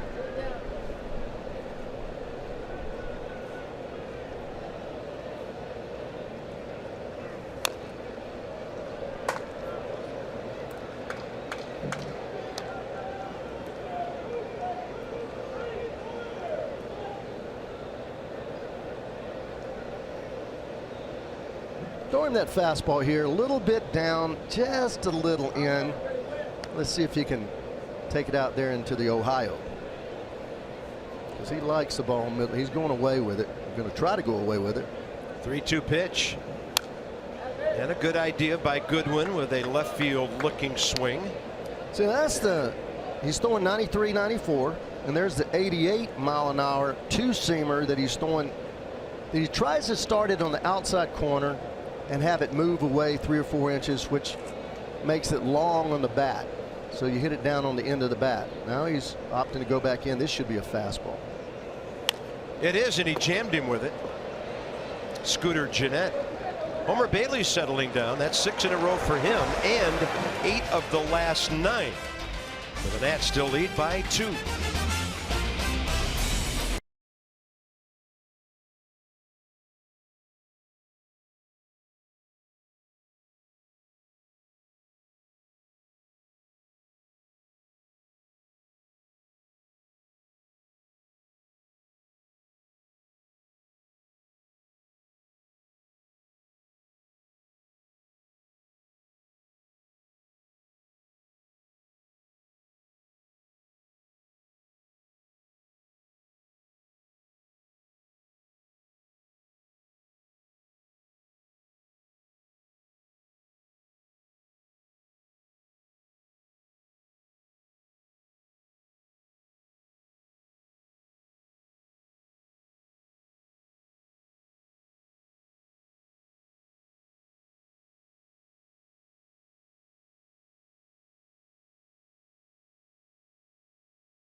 14 Sonoma Reserve. It's a red. And you can attend the release party for that July 27, 7 to 9 in Northwest DC or DC Northwest. Teddy in the Bully Bar. It's Uncorked for a Cause, Gio's fundraiser, and proceeds benefit the Nationals Dream Foundation and his alma mater, Hialeah Baseball. Purchase tickets on corkforacause.com. Sponsorship available. Email dream@nationals.com. Stat of the weekend. You ready? One hopper to Lind. I'm ready. To Roark. How many runs have the Nationals starters, earned runs, given up in this series? 0. Correct. 14 1/3 for Gio and Max. And Tanner threw 3 today, a couple of unearned runs because of a ball that didn't skip in the dirt but was called incorrectly. And then the error. Some kind of starting pitching in a hitter's ballpark, you might say. I wonder why they would not deem that a reviewable ball. Agreed. I know it's not on the list, Ray. They don't want so many things to be on the reviewable list that we start slowing ball games down. But that call just cost the Nationals 2 runs. It did, you know, and it's just as important as any other call to get it right. Now, you don't know how Roark would have pitched off the full windup to Billy Hamilton. You don't know if he would have walked Winker or what Votto would have done. But when you look at the book and how the inning progressed, you could easily say that was a 2-run call incorrectly. Goodwin backing up, and Roark trying to recover here, looking for a quick 4th inning. He'll face Homer Bailey now. Well, Bob, what do you think? I mean, you always have the possibility of a trap, but still, if you review it, that wouldn't have taken that long. It wouldn't have taken that long. Because we had a great angle on it. And you know, Reds TV would as well, as would Chelsea up in New York. So it's 2 outs, bases empty here in the 4th. And here's Bailey, who made it to first base on that strikeout last inning. 1 pitch, ground ball. Murphy taking his time to Lind. Very nice, very nice. And how about a 5-pitch 1, 2, 3, 4th?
About the Harris Teeter Family Fun Pack, presented by the official grocers of the Nats. It's a great deal. Enjoy the ball game and a beer with Bud and Baseball. That's presented by Budweiser. For all the details on how you can save this summer, nationals.com/deals. Somebody wants to race. Somebody's looking for somebody to race. I want to race you. When you have insight, you know how to handle your finances with confidence. Brought to you by PNC Bank, for the achiever in you. Mackenzie Mills is a 21-year-old left-hander from Marietta, Georgia, Atlanta area. 18th rounder by the Nats back in 14. So right now he leads the South Atlantic League, which we call the Sally League. Hagerstown, 11 wins. Look at the walks and hits per innings pitched. Amazing. 7-0, 260. Keep your eyes and ears out for Mackenzie Mills. Didn't you say he was a Georgia boy? Georgia boy out of Sprayberry High School. Sprayberry. Defoe, Harper, Murphy, top of the 5th. Wimmers had a productive day. Base hit the other way, a run scored, and a ground ball to Votto that scored the Nats' second run in that 2-run second inning.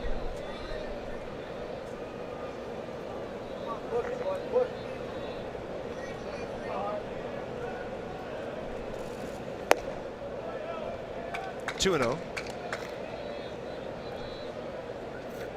Kind of the catbird seat, huh? In this lineup, hitting second in front of Harper, Murphy, and Rendon. Should see a lot of fastballs. And it's 3-0.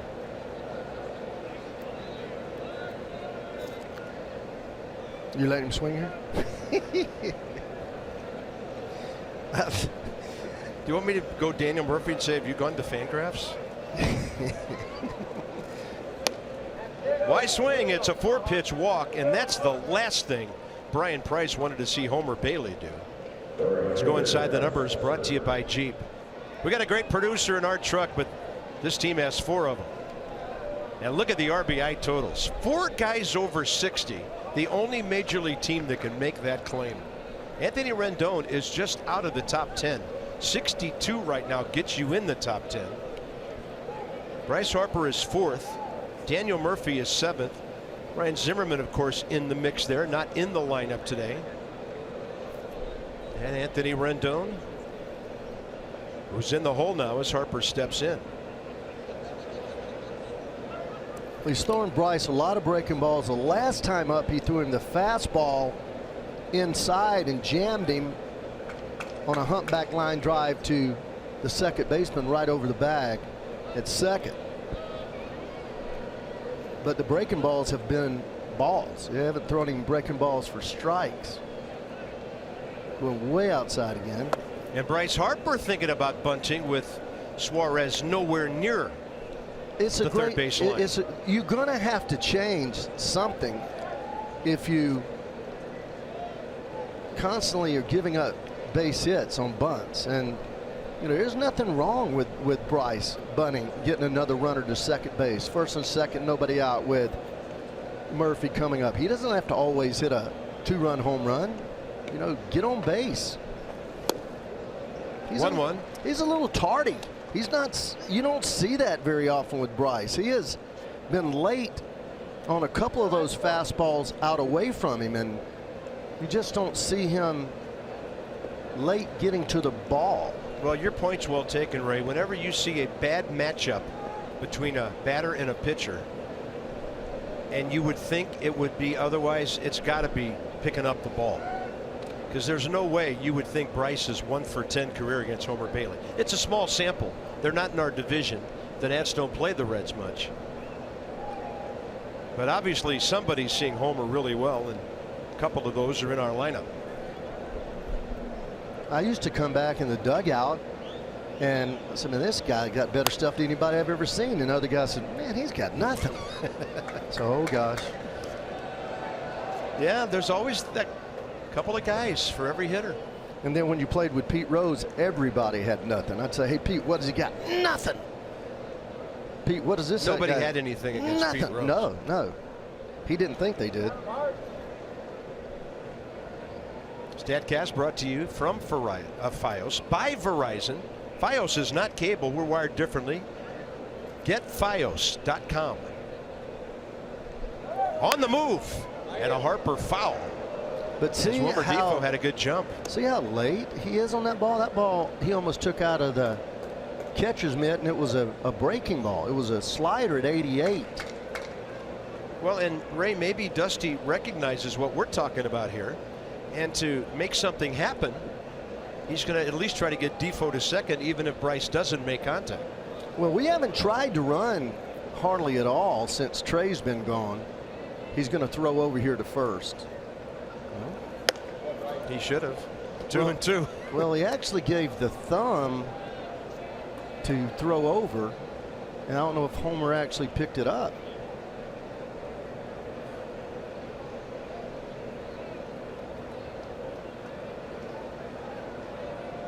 Michael A. Taylor was stealing some bags when he got hurt, so he had picked up a little bit of that slack. He's throwing him the split finger here. He went through 4 different signs. Runner going, and the split, a good pitch on which to run. Defoe went by the bag and came back and grabbed it, and he's safe with his 3rd stolen base in 4 attempts. He actually gave 4 signs. He started off fastball in, fastball away.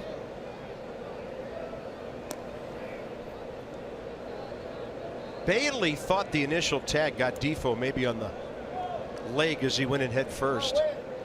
I thought he fanned on him the first time, but tough to tell. Get back there. Now the count's gone to 3-2 on Harper. Different ball game now since it's 4-2. Every 90 feet big.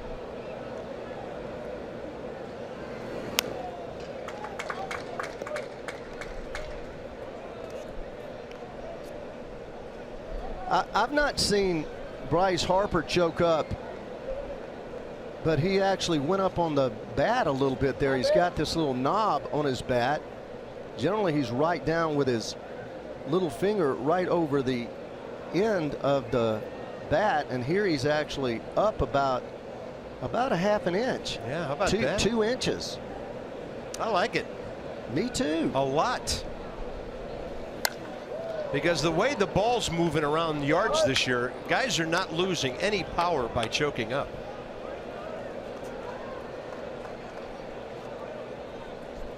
If it's good enough for Rizzo, Votto, and Harper, it should be good enough for a lot of guys at the highest level. I'll tell you what, as good as Bryce is, even if he's not seeing Bailey that well and obviously fouling those balls off that way, he's picking him up a little late. You throw him enough pitches and he will figure it out.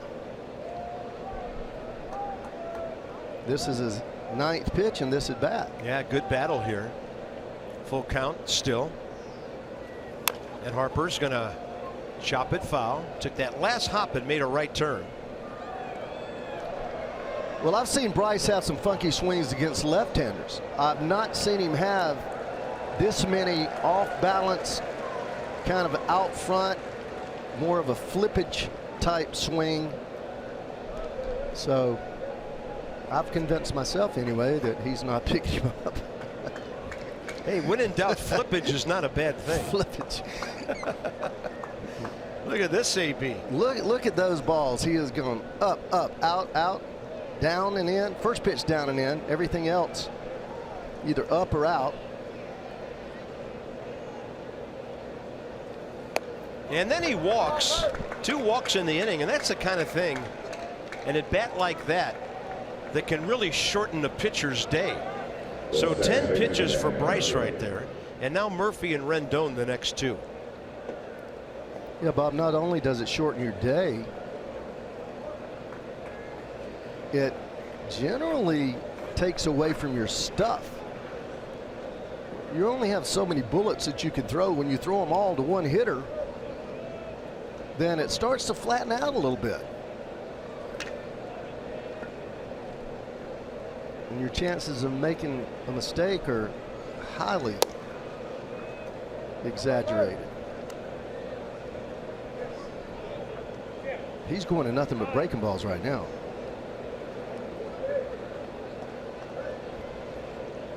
Pitching coach out there, Mac Jenkins. Also tells you a little something. He went through the first 4 innings, didn't walk anybody. He did hit Goodwin with a slider, and then now he walks 2 guys back to back. And you made a point as we were getting ready for the top of the 5th that Tanner Roark with that 5-pitch 4th inning is back to where he needs to be. There's Ariel Hernandez, one of the Reds' 6 right-handers. So Roark is on a much better pitch count now than he was earlier.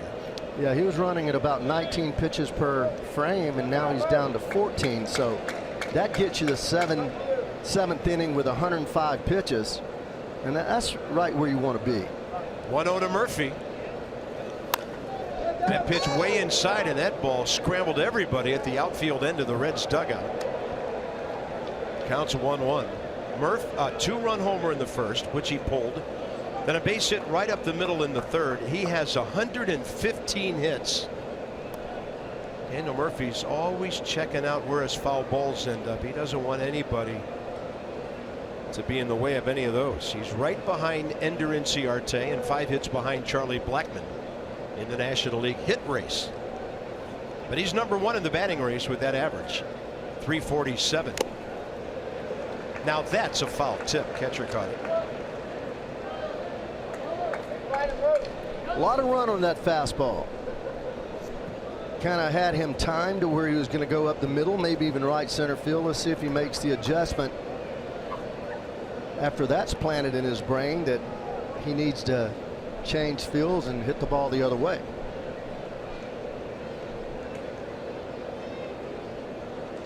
Target in. And he didn't get it in far enough. Murphy down the line. See you later. 2 for Murphy today, and 5 RBIs puts him at 71 on home run number 16. They keep trying him. Yeah. Let's go through the sequence here as we watch Murphy's at bat. He goes with him on the first pitch, fastball in for a ball. Then he goes back in there. He pulls it foul. Goes out away. He pulls off of it. Then he goes middle, middle, middle. And he hit that ball real hard down the right field line. Yeah, those middle pitches, meaning middle of the plate and middle of the strike zone up and down, they don't pass by too often. And that's another one of those homers Murphy hits that go right down the line, and you fear, from our standpoint, that it's going to hook foul. It doesn't hook. But they stay straight. What a day, what a weekend for Daniel Murphy. Didn't even play Friday night. Rendon with a base hit up the middle, and now he has a 10-game streak. This is what happens. And I talked about Wilmer Defoe walking him in front of Murderer's Row here.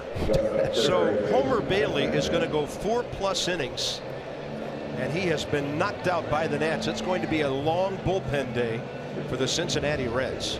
So the Nats have answered beautifully the runs they scored back in the third. Do you need expert printing?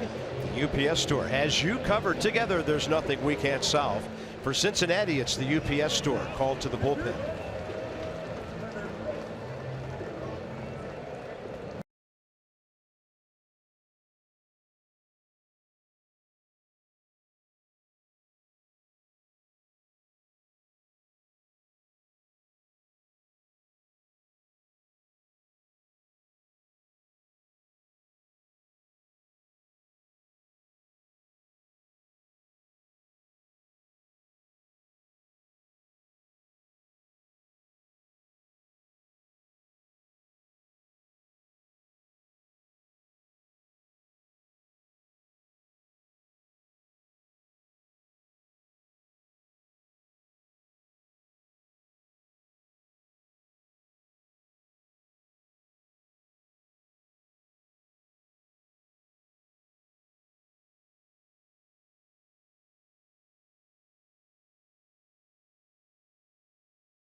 71 RBIs now and a 3-for-3 day. StatCast brought to you from Fios by Verizon.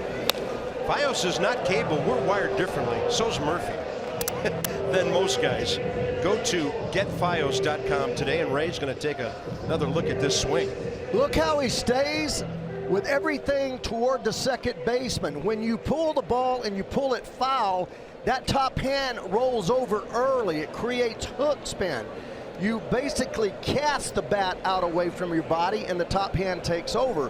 When you keep your hands tight to your body, your arms tight to your body, you throw the knob of the bat to the pitcher, and then your hands stay behind the ball, and at the last minute they roll over, and that takes away the hook.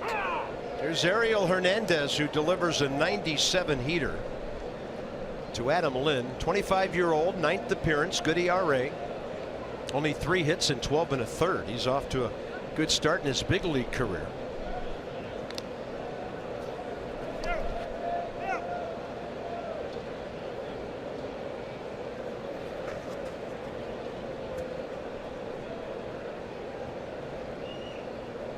Guys get real chatty after at bats like that, huh?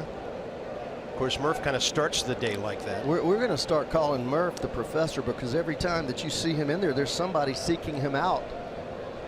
Or maybe he seeks them out. I don't know. There's always somebody talking to him, though. That's the guy I'd be talking to. Yeah. At 350 every doggone year.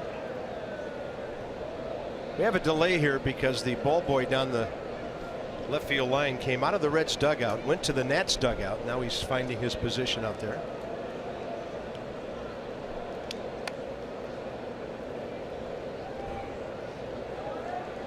So he's back where he needs to be, and so are the Nats, on top by 5. They've had at least a 5-run lead in every game of the series.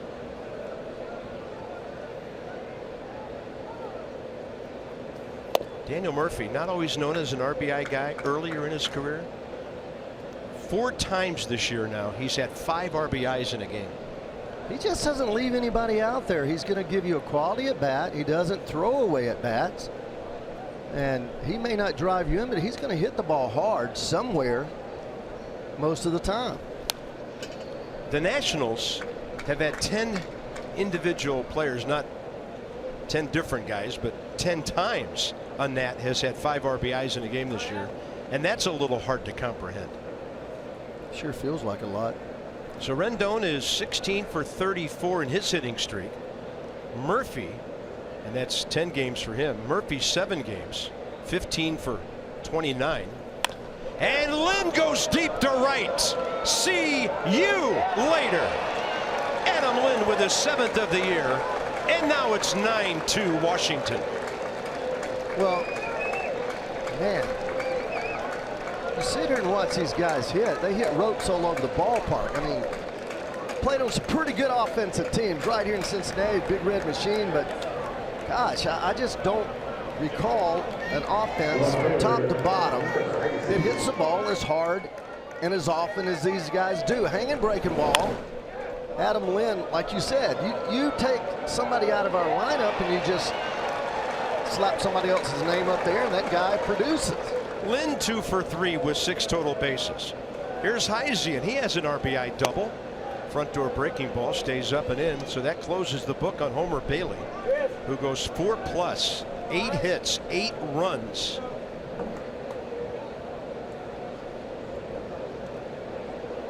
And the Nats have hit 4 today and have 134 home runs.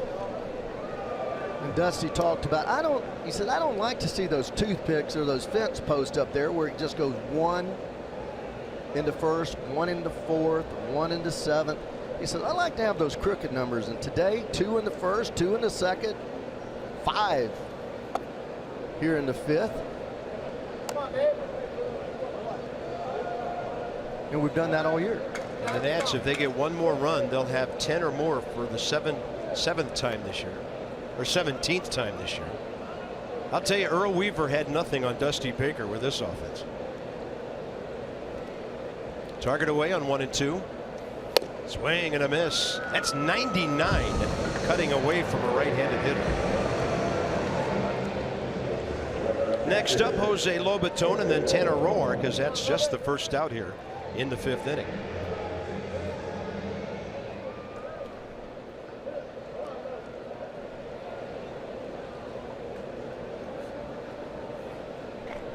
I mean, Adam Lynn's now hitting .309. And he hadn't had a single at bat in this series before today. Lobatona chopper right side. Jeanette Tavato 2 down. This is the 6th game between the Nats and the Reds, and Washington has torched their pitching staff for 50 runs. It's not a bad backup first baseman right there. That guy'd be starting for nearly any team in the major leagues if he wasn't with us.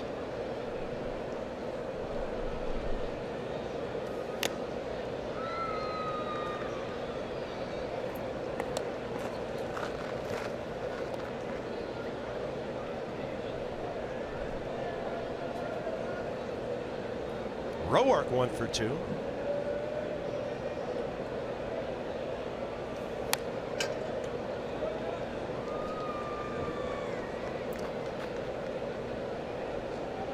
Nine hits already in the 5th inning. 5 of those extra base hits, 3 home runs, 2 doubles. And that man, 2 of the 3 home runs. Where you going, Tanner? He's going to go back out and pitch. Yes, sir. Top of the order against Billy Hamilton. And thanks to Murphy and Lind, Tanner Roark now has a 7-run lead.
Here, Steven Strasburg 9-3, Scott Feldman 7-6.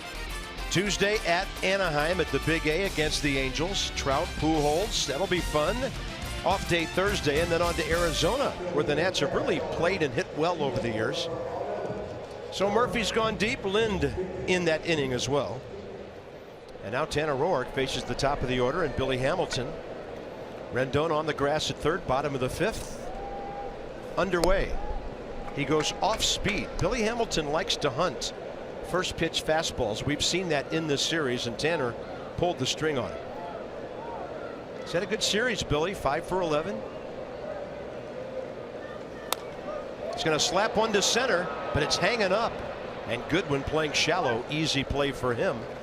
And for Tanner Roark now, 6 in a row. And the outs are coming quicker. Yeah, this is where I'd like to see Tanner with this big lead. Just get it and throw it. You know, go ahead, speed up his approach, which he's done today. I mean, he has been like watching paint dry over some of his starts. But it's a little harsh. I know what you're saying. He's been laboring big time. Yeah, I mean, the effort's always there, Ray. Oh my gosh. He's off the charts, his makeup. Now if he can just get Jesse Winker out. Base hit and a walk. We got a little uneasy, didn't we, last time when he walked Winker in front of Joey Votto, but he got the fly ball on Votto. Well, that's his real good curveball there. That's the curveball that bites, and he throws it, you know, in the mid-70s. Then some juice. Winker was in one of those tweener picks, supplemental first rounder back in 12. 49th overall player taken that year.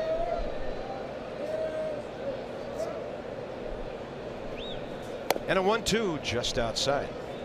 Okay, here's that 2-2 pitch.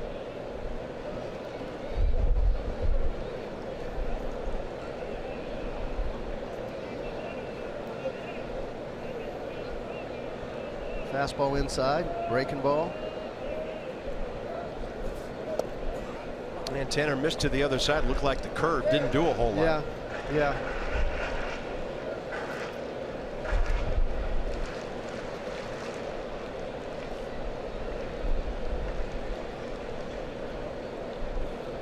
Fastball away.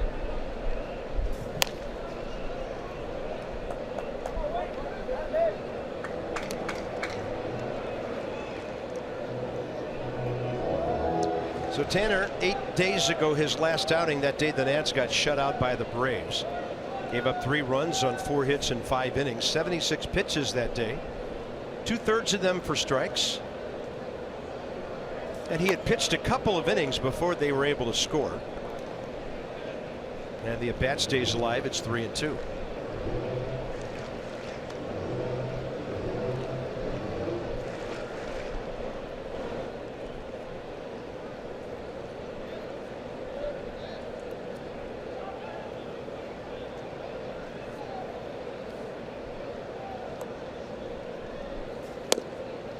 And he walked him again. Winker on for the 3rd time today. Tanner Roark's 3rd walk. Inside the numbers presented by PNC for the Achiever in You. All-time slugging percentage leaders of Cincinnati Reds hitters. The great Robinson on top. Joey Votto, so impressive. Adam Dunn, who would then come to the Nats from here. And the scary George Foster. He instilled a lot of fear in pitchers. And the great Griffey. What a list.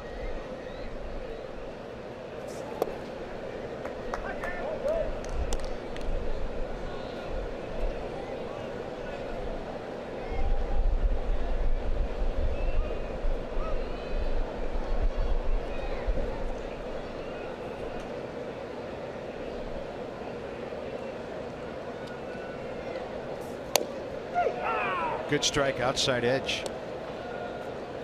Walked Votto in the 1st, got him on 1 pitch for that important fly ball. And he was in hot water in the 3rd.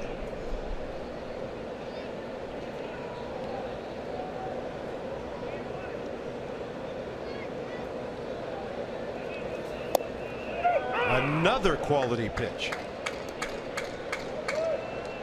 Mercedes-Benz will track it. Gave him a little bit there, but when you throw that other pitch, the umpire, it's hard to distinguish an inch or 2.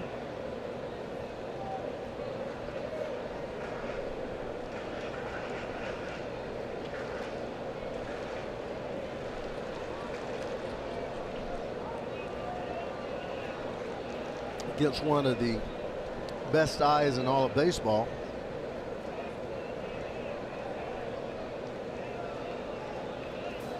One and two, and he buzzed the tower bit with a fastball off the plate there. So we've seen Tanner today have 1 and 2 counts on 5 occasions based upon what I have down here. And he ended up running the count on 4 of those times to 3 and 2. He got outs.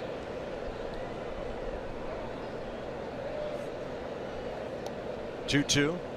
Votto really choked up on that bat. Spots the curveball, which stays way inside. Tanner's got a big lead here, so maybe he can be in more challenge mode than he usually is.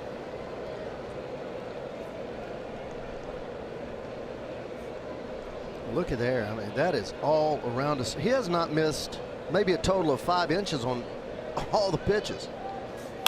And he gets Votto to hit one out to left center. Ball tailing back to Chris Heisey. He covers the gap, 2 down. And Joey Votto is still hitless in this series. Into the 3 o'clock hour. What a day for the Nats.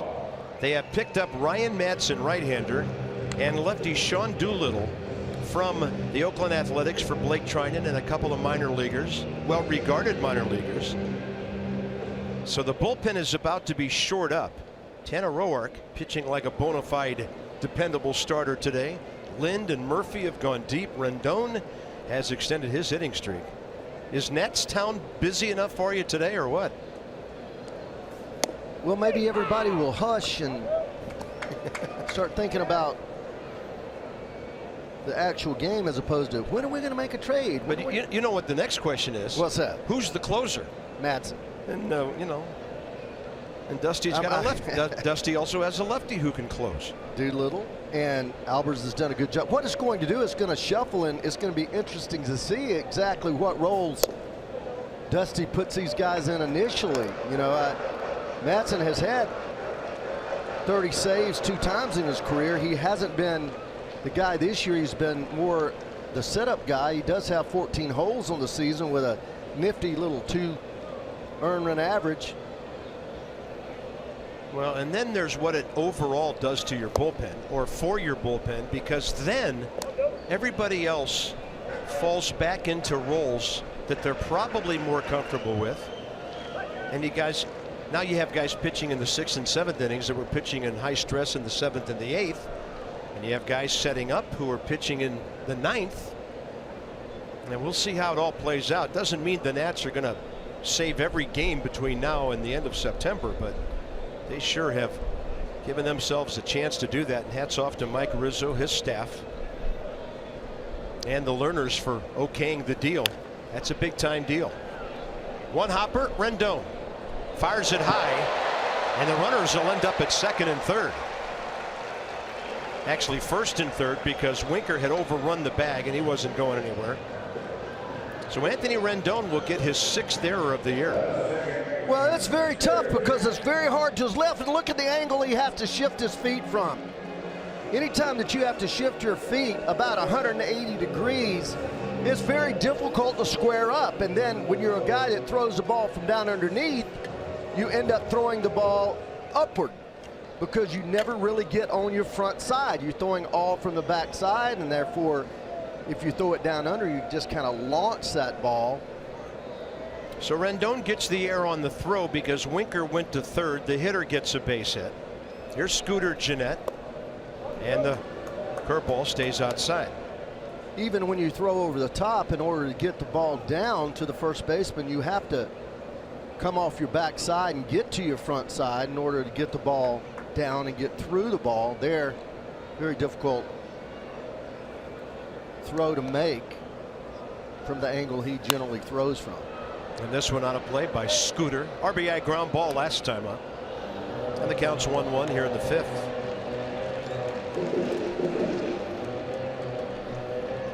.22 pitches this inning for Tanner. He got Billy Hamilton quickly. The walk to Jesse Winker cost him a bunch of pitches. So it's Winker at 3rd, Duvall at 1st.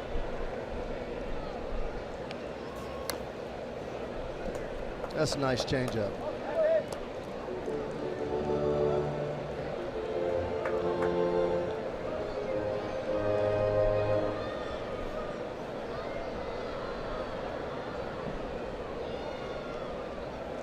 Yeah, it's pretty neat to look at this pitch cast and see the locations of all of his pitches. Most of his pitches today, they've been on the edge. They've been down when the catcher has asked for the ball up. He's been able to answer that and get the ball up.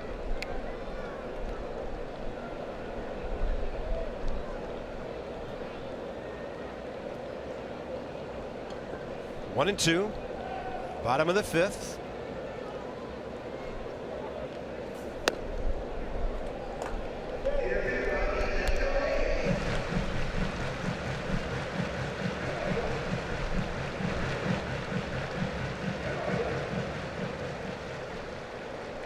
Make a pitch right here. Here we go, 2-2 again. Kind of focused on that at the beginning of the broadcast. 8 different times in playing the Cardinals, his last start actually, he threw a breaking ball 2-2, and I like the fastball here. There's a breaking ball. And left a breaking ball sitting up there, and that's into left field. 9-3.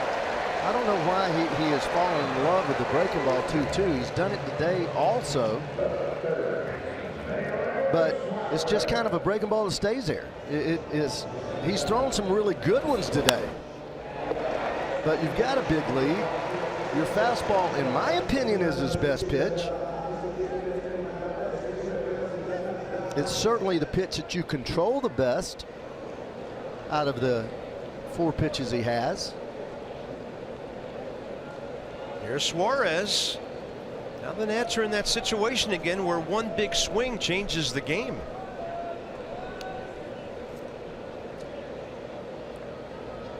And remember, at least for today, the bullpen is now an arm short with Blake Trinan not out there. And it's figuring to be a rather long bullpen day. Tanner Roark, with his pitch count now, is going to have to battle to get through 6. First order of business, get out of this 5th inning.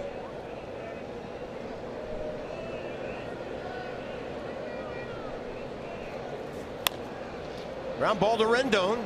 It will hop up and throw it to Lind, and that's it. 1 run on a walk and 2 hits. So we go to the 6th. 9-3 Nationals.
Sunday afternoon in Cincinnati. Brilliant sunshine now. Brilliant offense by the Nats. 9-9-2, 3-4-1. And look and enjoy. Brian Goodwin doesn't have a hit, but he was hit by a pitch, and he's been aboard. Bryce Harper has scored a run after a walk. We'll see him this inning. And there you have it. Our box score today, a busy one. Goodwin 0 for 2 in the series. He's 1 for 10. On base 4 times. Ariel Hernandez, ball 1. Brian's 0 for 1 career against him.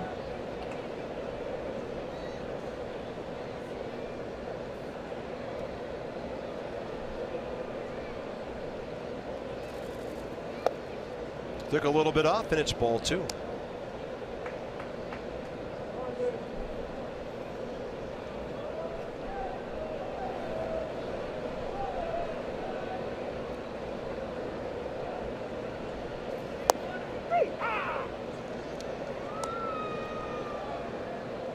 Brian didn't want much to do with that. Tailing down and away for a strike on a 2-0 count.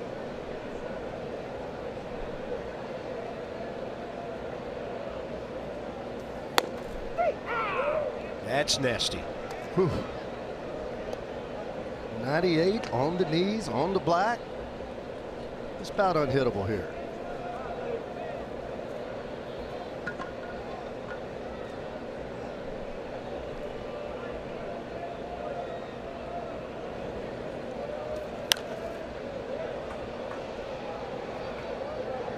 I don't think we ever gave you Homer Bailey's final pitch count. In 4+, he threw 90 pitches, 56 strikes.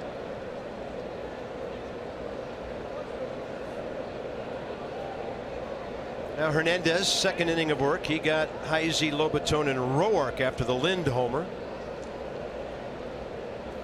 Way outside, 3-2. Just a bit outside.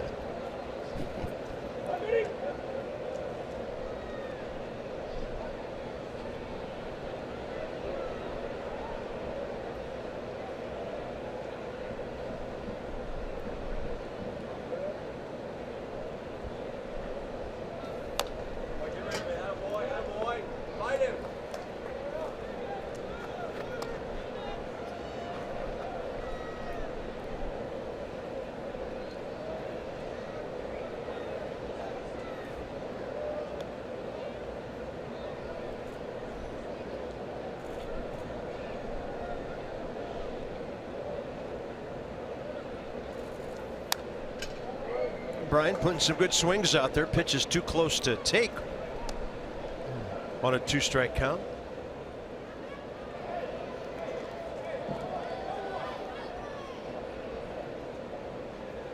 This works you into base hits when you foul off that many pitches. 98, 99 miles an hour on the black. Eventually, if you foul off enough of them, he'll throw one fat. And this one skied out to center for Billy Hamilton. Over toward the gap for the first out, 6th inning. MLB TV, MLB.TV every night, every device. You can catch every out-of-market regular season game live. Plus, free subscription to @Bet Premium, the #1 app for live baseball. Blackout, other restrictions do apply. So visit MLB.TV to figure it all out. Wilmer Difo, 3 good ABs today. Single, RBI grounder, walk, a steal, 2 runs scored.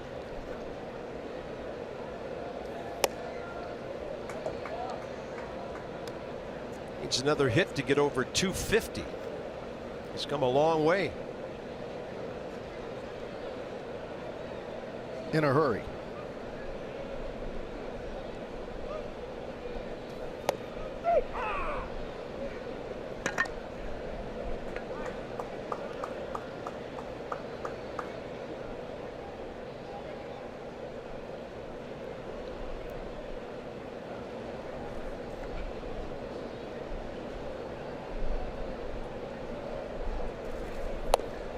Yeah, everything away, tailing to the outside edge, 1-2.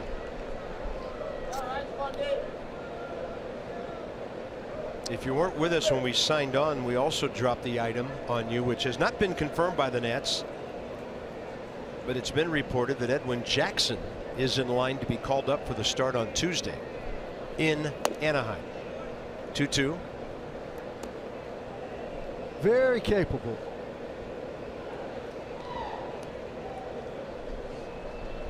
Especially, you know, you think of Edwin Jackson as a 5 starter as opposed to a 2 or 3 where he was when we had him.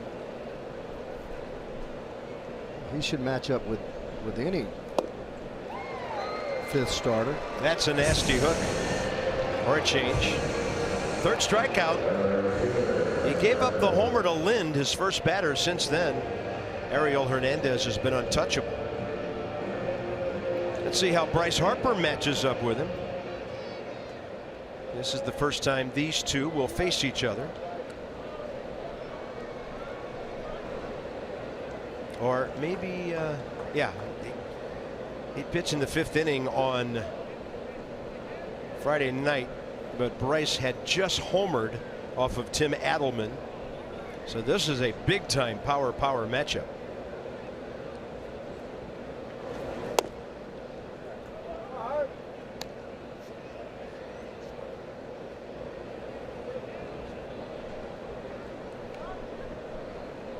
They completely give him the left side.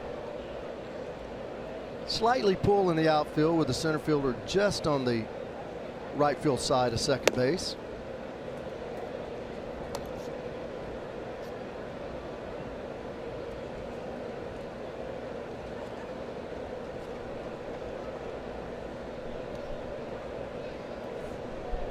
Bryce 0 for 2 with a walk, but having a good weekend. 4 for 11. A couple of homers, 4 driven in, and that's off the plate inside. Jeff Kellogg confirms no swing. We'll throw him one right down the middle and let's see him hit it about 450. I would imagine the green light's blazing here if it's in that keyhole that Bryce wants. Well, if you don't give this guy a 3-0, you don't give anybody 3-0. And no debate there. Harper walked for the second time today and the third time in this series. 15 minutes could save you 15% or more in car insurance. Visit geico.com. See how much you could save. And Daniel Murphy, twice out of the yard. First inning, 2-run shot. 4 innings later, same pitcher, Homer Bailey, same result. Right down the right field line. Visit geico.com. See how much you could save.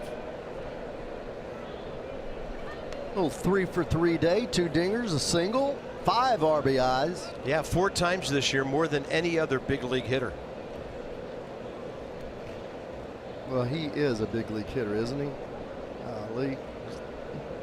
He and Jose Altuve right now real close to each other for the major league lead. Murphy's at 349. Altuve started the day at 348.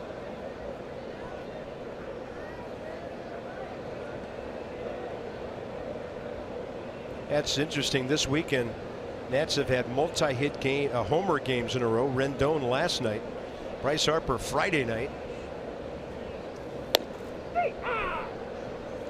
And I saw one entry online that somebody said tomorrow's Ryan Zimmerman's turn. That would be nice. I'm all for that. Get Zim hot again.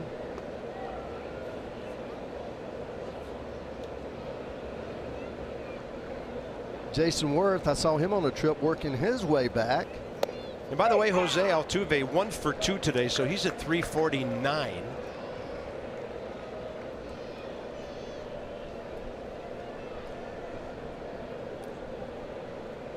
But Murph's opening up like a 20-something point lead in the National League batting race.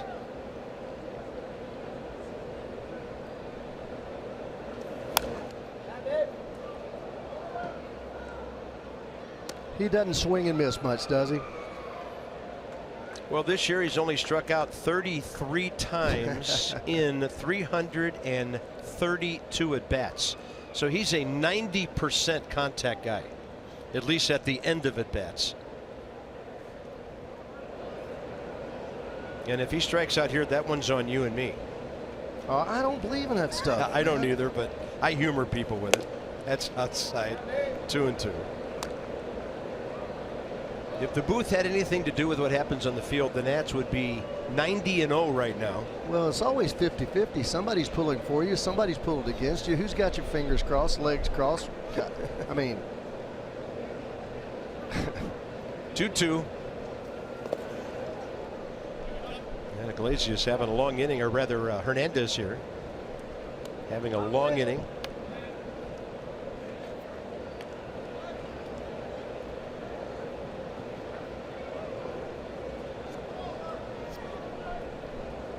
I wouldn't want to throw this one. It's going to be hit real hard somewhere if it's in the strike zone. Harper, head start. Votto way behind him. 3-2 with 2 outs. And Murphy lines one, almost through the shift. Outstanding play by Scooter Gennett to keep Daniel Murphy from a 4-for-4 day. Nats continue to rake though, leading by 6.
It's a long afternoon. Some Nats fans getting recharged for the late innings coming up. Tanner Roeger out there for his 6th inning of work. And if you like some single-A baseball, head to Fitzner Stadium where the Peanuts will take on the Lynchburg Hillcats July 20th through the 23rd. Friday is 1989 Prince William County on-field jersey. It's an auction. Saturday, Mighty Ducks Day. You'll have to find out more about that on your own, because here comes the first pitch. You know how to find them. Call them or email or log on to our buddies down in Woodbridge. Peraza, Barnhart, Bailey. Pardon me. It won't be Bailey, but it is the pitcher due up. No, they've already called Bill Bailey home. Well said. Drew Storns found a nice home not far from his native digs in Indiana in the Cincinnati Reds bullpen. Foul ball off the bat of Jose Peraza, who has bounced out twice. Reds box score: 1 hit in the first, Winker, 2 unearned runs on a Hamilton hit, a Winker walk, and a couple of ground balls that didn't turn out too great for the Nats. And then a run last inning on the RBI by Scooter Gennett, his 53rd of the year.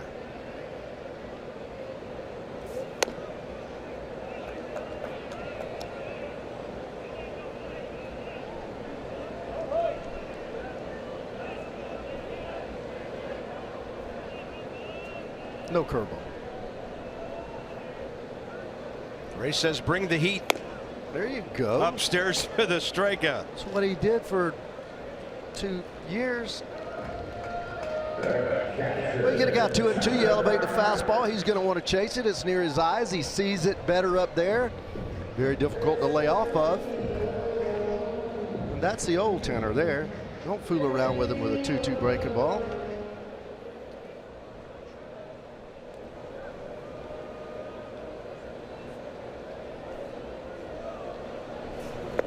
Yeah, you don't have to throw 95 to be hard to hit up there. No. When you get to a 2-strike count.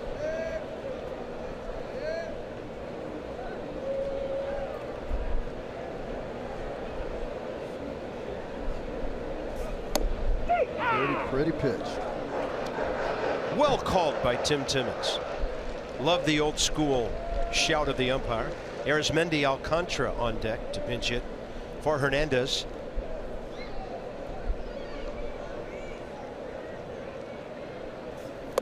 Change up. That thing really off speed. 1-2. Well, he's dealing now. He goes slider, change up, elevated fastball. Every one of them in the spot that you would like to throw them. Always a slider. You want to throw that into left-handed hitters moving down, and the change up always moving down. Then there's the elevated fastball again. It's when it's out away from you elevated, you see it so well that you have a tendency to lay off of it. If it's middle of the plate toward your body, then it's hard to lay off of it. That ball popped a mile high as Roark jammed at Barnhart. Good pitch. Good pitch. Good 2-strike pitch. The fastball up and pinching him.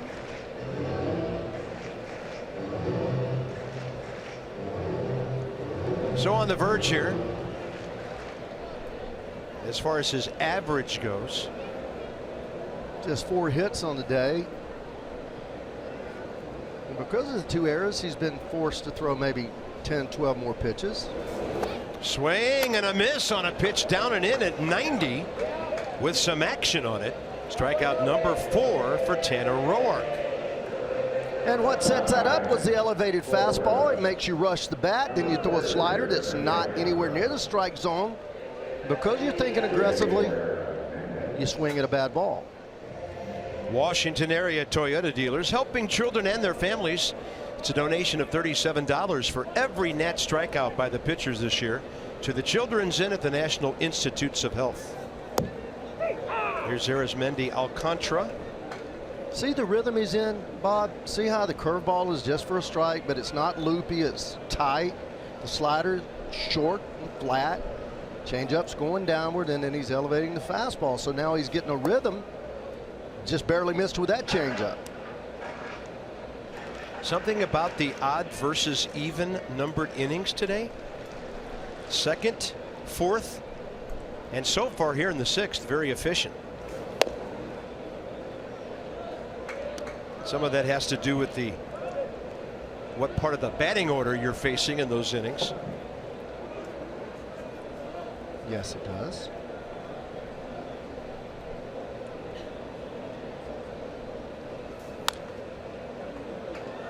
'93 with a little run there at the end.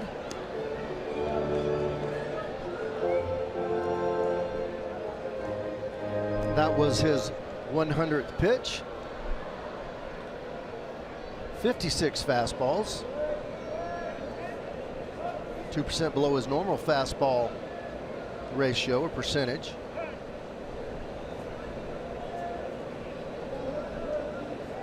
Another thing too, when you have 4 pitches, sometimes you get away from using the fastball because you have so many choices that you think you got to mix them all up.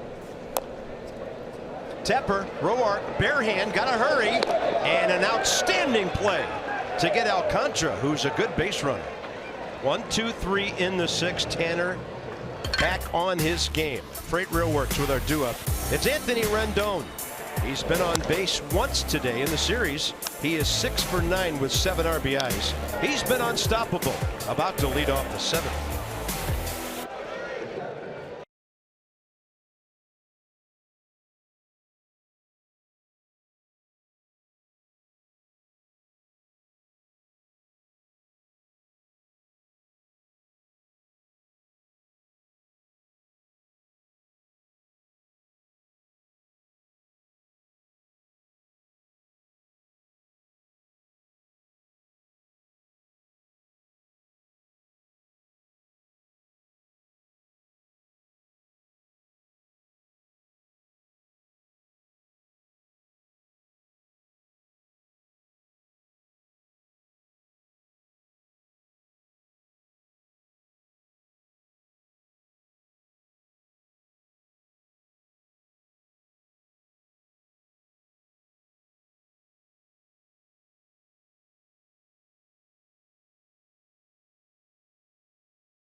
Get 5 in the fifth and lead it 9-3 with the top of the seventh coming up.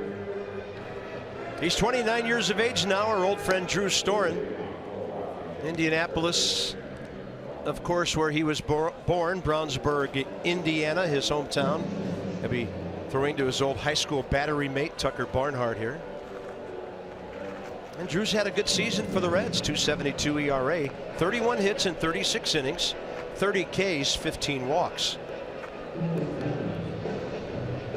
This would be his 451st Major League relief appearance. Anthony Rendon is 0 for 2 against him. Drew had a 1-hit, 2-strikeout, scoreless 8th inning here on Friday. Matt Wieters got a double against him. He struck out Rendon and Heisey and got Gio on a ground ball. One of the few people that comes right out of college, very, very little minor league experience, and then becomes a big factor. You think before Drew Storen and in the same draft as Strauss, we struggled. Yeah, how about that? We struggled, didn't we? Yeah, he was a 10th overall player taken in '09 out of Stanford. Signed right away. And that's perfect on the edge. The thing about Drew, the reason, Ray, he got through the minor leagues with the Nationals so quickly is he hardly ever walked anybody. His control was impeccable. He was hard to hit on top of that, and he made it to the big leagues very quickly. I mean, he was in the big leagues a year after he was drafted. And it wasn't a cup of coffee either. 54 games his rookie year in 2010. Drew Storen was one of those guys that he was so effective for so long with our ball club in whatever role he was in.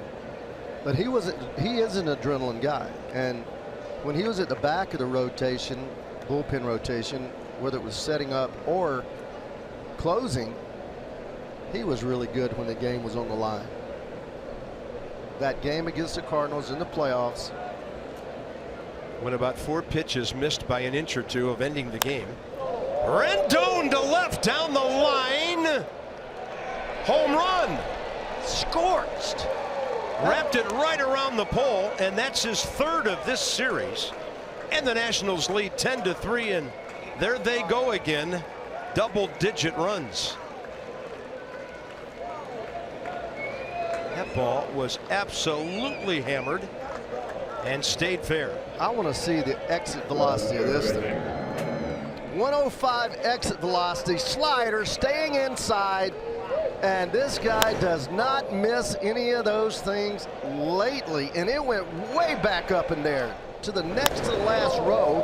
Even though it was down the line, I just counted it, 17 rows deep. I'll take it. I mean, that's a rocket. 4 homers by the Nats today. On the edge to Adam Lind, who hit one his last time up.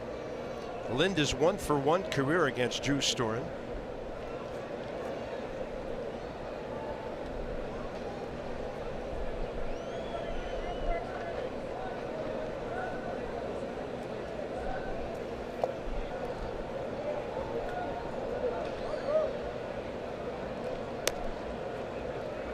So for the 17th time, the Nats have 10 or more. Unreal. Keep on swinging it, baby.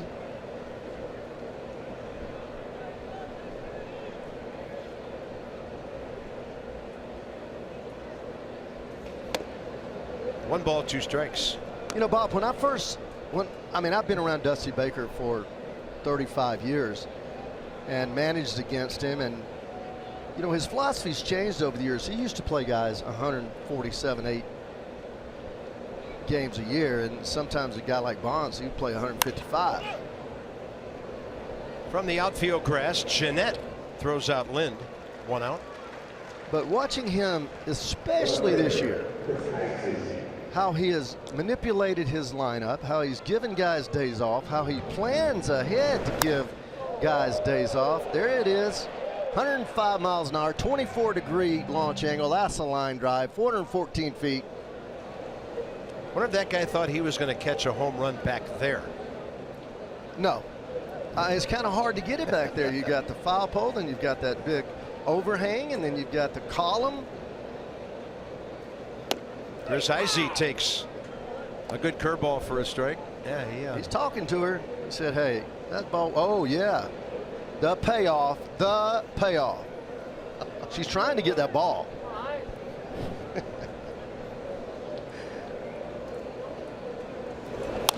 And Heisey out to center. That's base hit. Hamilton coming in and can't get it. Neither can Peraza. And the 2017 season owes Chris Heisey a couple of those. And Chris Heisey now has a 2-for-4 day and a 3-hit weekend here in Cincinnati, a place that he did so well in. Kind of funny how the more at bats you get, how much more apt you are to get hits, isn't it? Yeah, kind of works. Funny how that works out. Kind of funny. Me coming up here, we were talking about a minute ago, doing these games. I don't get to do a lot of them the first day or two. I'm not real comfortable. You weren't? With you, Bob, I'm always comfortable, but it's about trying to not talk too much and be more in rhythm. But third day, I feel real good. You're looking very relaxed. Adrian Sanchez next for Tanner Roark. I tend to relax with 7-run leads, but not too much. How are you feeling last night when they were up by 10 and then it was 10-7. I got a little nervous. There's Enny Romero, and he was very good last night, his inning.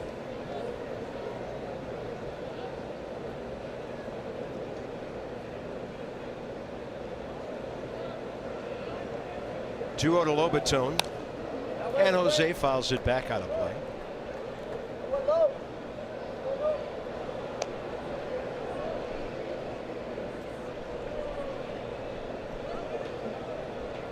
The thing about the Nats starters, and you mentioned this earlier, they just haven't given up hits in this series. Gio 4 hits and 8 in the third Friday. Max 3 hits in 6 innings yesterday, and Roark only 4 in 6 innings today. He's only going to give up 1 earned run, and a high fly ball out to deep center by Lobatone. See you later. Whoa! And that's where the big boys hit him here in Cincinnati. The dugout's going to go crazy for this one, his 3rd of the year. That ball stayed in the air forever. 412 feet.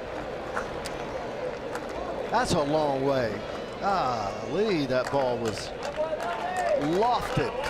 Did you say it was lofted? It was lofted and hammered. 5 for the Nationals today. Jose Lobatone now has 3 homers and 5 runs batted in this year. So just when you think this guy needs a hit, bomb. Sanchez now the pinch hitter, and the Nats lead 12-3.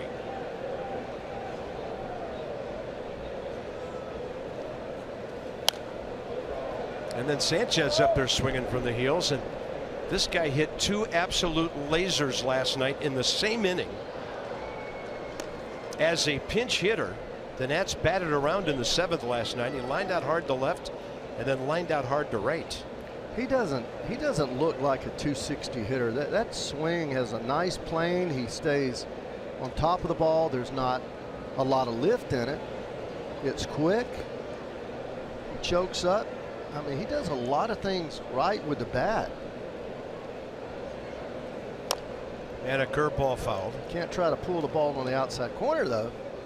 That'll get you in a lot of trouble. That'll get a lot of those 6-3s as you roll over breaking ball on the outside part of the plate. Reds now warming up their left-hander, Tony Cingrani.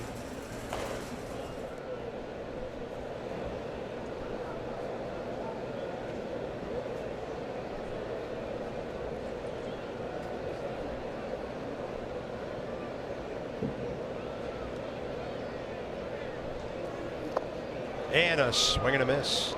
2 down.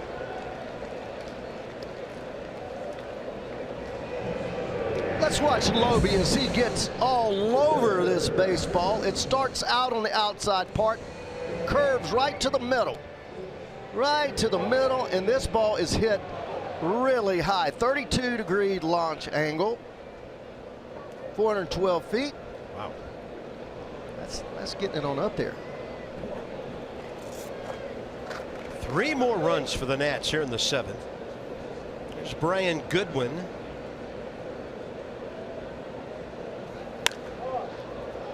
And this ball is deep to left in the corner. And just foul down there.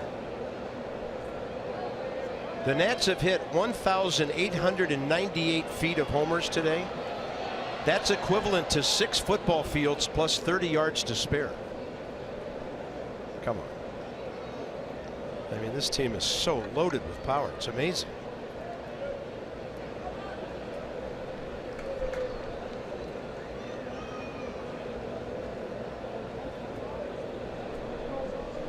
Well, with Joe Ross hurt now, somebody's got to get his run support, right?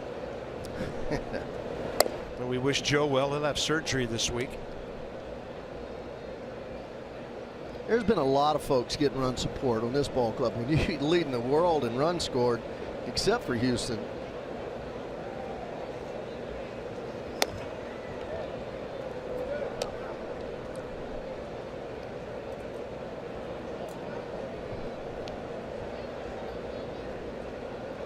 I mean, it just blows your mind. I mean, you're you're playing with your third string shortstop or second string shortstop, and you're playing with your number 2 center fielder, maybe number 3 center fielder actually, because Michael A. Taylor was number 2.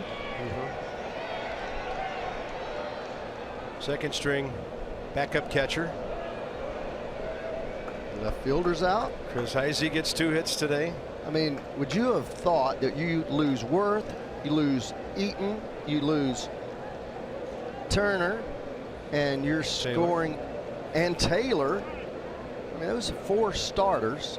Taylor becoming a starter real quickly. Guys that hit 1, 2, 3. Ryan Rayburn. He's gone deep a couple of times, including last night. And Goodwin did go around, and that's it for the Nats in the 7th. So it's not going to be a real festive 7th inning stretch here in Cincinnati. But for several hundred visiting fans, they're going to love it. Rendon right down the line. And then Jose Lobaton. Batter's eye. Yeah, get a good look at that one.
Eddie Romero, pretty dominant 7th inning here last night. He struck out Jose Peraza. Actually, Tucker Barnhart was still in the game, struck him out. Then he got the pinch hitter Alcantara, struck out Billy Hamilton. So he had 3 Ks, Ray, on 15 pitches last night, throwing the daylights out of the ball. Yeah, he actually threw some sliders last night, a couple of changeups, and we've talked about him from the beginning of the season, that if he could just develop that slider and put it in the back of some hitters' minds that he can throw it for a strike, and the changeup also. He became a one-pitch pitcher because he was not getting those pitches over. Although he throws 98, 99, 100, he would leave a ball in the middle of the plate, and hitters were so aggressive they hit it hard. Out of play. Off the bat of Billy Hamilton, batting right-handed. And from this side of the plate, he's at 206. Billy is hitting in the 270 range left-handed. Nats have a new look to their middle infield. We'll tell you about in a moment. Foul chopper off to the left side. Daniel Murphy has been double switched out of the game and gets off his feet for the rest of the day because Adrian Sanchez stays into play short. That moves Wilmer Defoe over to second.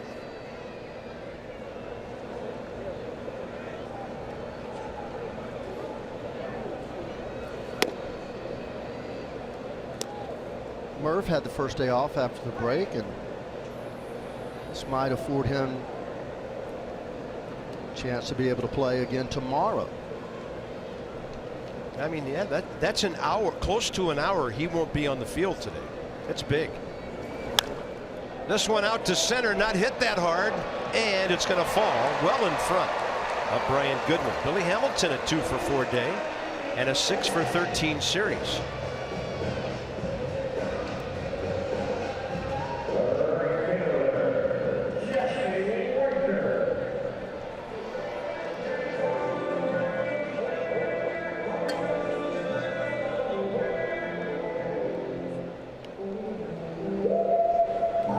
Jesse Winker, a tough out today. 2 walks, a base hit, and a run scored.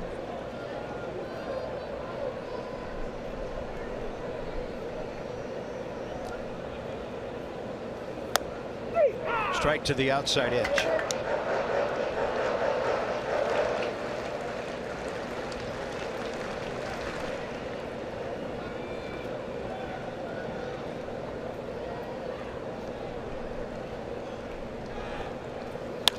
This ball hammered to left and caught by Chris Heisey. Got a good jump on it, made the adjustment as it was slicing away from him. 1 out. You have to be ready at all times, and I mean right now, and he gets a great jump on that ball as it made contact, moving toward the line, slicing away, diving, making it look pretty easy. Chris Heisey having a nice afternoon here. 2 hits, an RBI, 2 runs, and that play.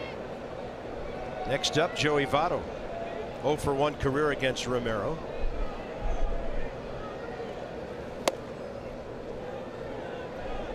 So, I mean, here's Henny Romero in the 7th inning. This may be what we're in store for now with the additions to the bullpen. Romero, Albers, guys like that who've been pitching in the 8th and 9th. Opportunities a little earlier in the game, here and there, and then you've always got that arm for the late innings if somebody needs a blow.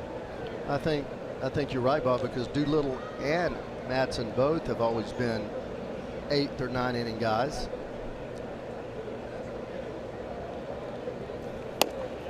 That is nasty to the inside edge. 98 with run. Strike 2.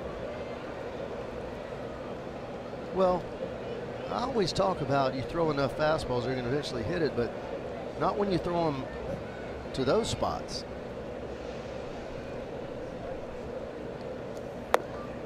Tried to get him on the other side. By the way, Tanner Roark for your final line. 6 innings, 4 hits, 3 runs, only 1 earned. 3 walks, 4 strikeouts, 101 pitches, 65 strikes. And he's in line for his 7th win of the year. Very positive step for him today.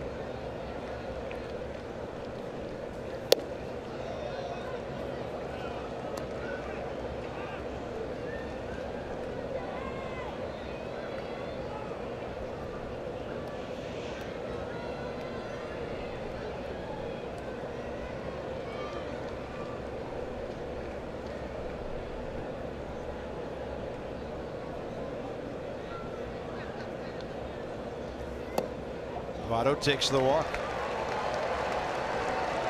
In this series, he's walked 4 times, but he's 0 for 7.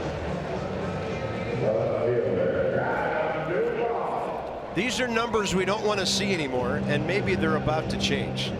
So the fewest innings, and that surprises me.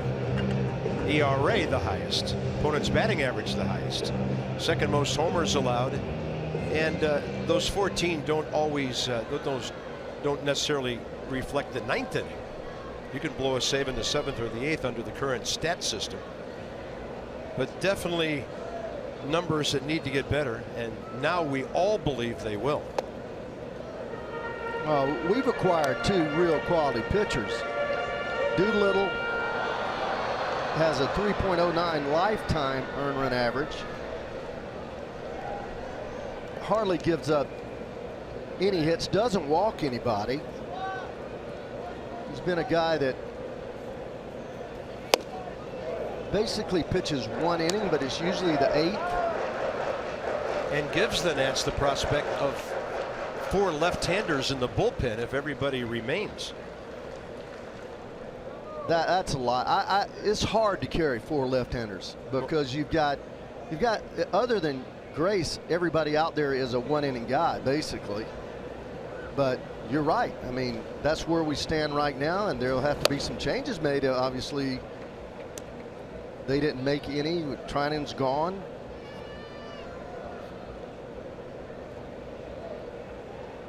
Yeah, you're right. Most batters are right-handed, so a left-handed heavy bullpen is something you never see. Not because of not matchups. 4 guys. 3 guys you'll see. Tony La Russa would take as many as he could put out there, but generally it's very hard to find 4 quality left-handers. In my first year managing here in Cincinnati, I didn't even carry a left-hander in the bullpen because we couldn't find one. Yeah. And we finally made a trade for Mike Remlinger, and he did a good job. But it was nice to be able to call on a guy the 7th, 8th inning when you had a big left-handed bat that you could match up against. Good problem to have. 1-2 to Duvall, and a swing and a miss. Eddie Romero strikes out the power hitter. 2 down here in the 7th. Well, he just rears back and juices a fastball right down the middle. And look how he brings those hands in, and he was beaten then. He brings his hands in to try to catch up to a ball that's middle of the plate away. It's okay to bring your hands in when you're trying to catch up to a ball inside, but you start pinching those things up against your chest on fastballs away, you're not going to get to it.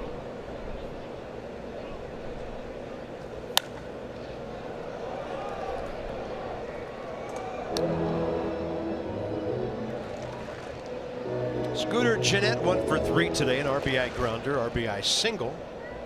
0 for 1 career against Eddie Romero.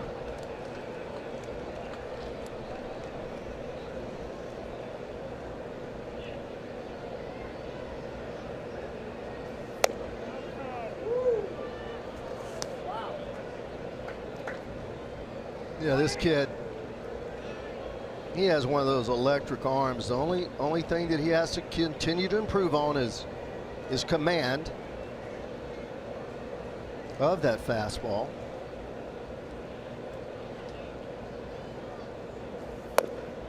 Two and one.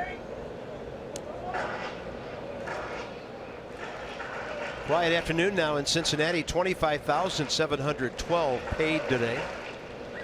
Ballpark's probably less than half full now after watching this barrage by the visitors. 12 runs on 12 hits, 5 home runs.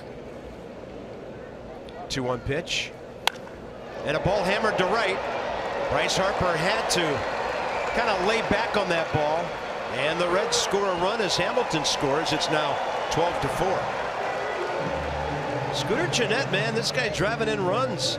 That's 3 today, 7 in the series, and 54 on the year. Well, he never threw him anything but a fastball. And that's like you say, the more you throw, they'll finally catch up.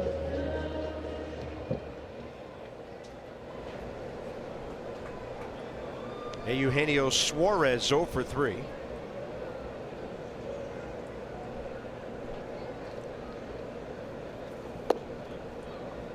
Tried to go with a changeup there and misses. We'll see some 90-mile-an-hour changeups tomorrow. Steven Strasburg, not fun to try to hit against in an afternoon game. That'll be early tomorrow, by the way. There's some gas right by him. First pitch from Scott Feldman at 12:35 tomorrow. So make a note of our Monday matinee here before we fly on to Anaheim.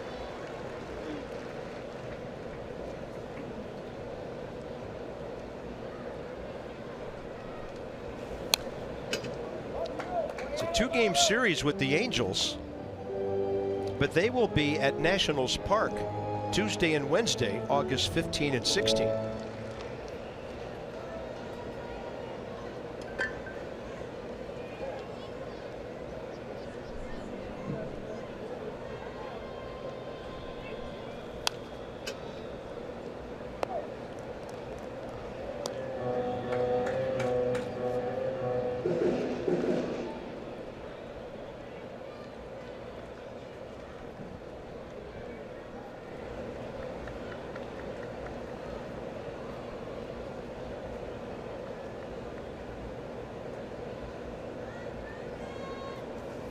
Bang. 2 Ks in the inning, couple of hits. The Reds pick up a run, and to the 8th as the Nats try to make it 3 in a row here in Cincinnati. 12-4 Washington.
Authority of the Washington Nationals, and may not be reproduced or retransmitted in any form.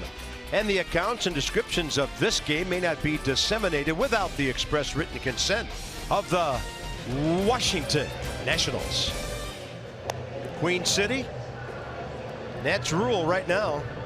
We're going top of the 8th here in Game 3. Washington with an 8-run lead. Left-hander Tony Cingrani will take over here. 20th ball game of the year. Saw him in the 9th inning on Friday when he struck out Goodwin, got Defoe and Harper on ground balls. This guy's got a good arm. Former starter. Yeah, he gets it up there about 98. Tall, lanky. Kind of a 3/4 sidearm motion. He's right on top of him when he lets the ball go. First base is Patrick Kivlehan. He will be batting 9th on the double switch, and Joey Votto double switched out of the game, so their pitcher is batting 3rd.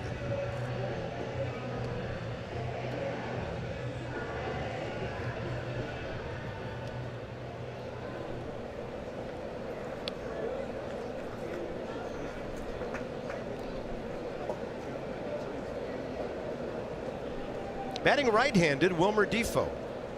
Doesn't get to do this a whole lot. Fastball to the black. Right on that edge out there. Wilmer right-handed this year, 4 for 21.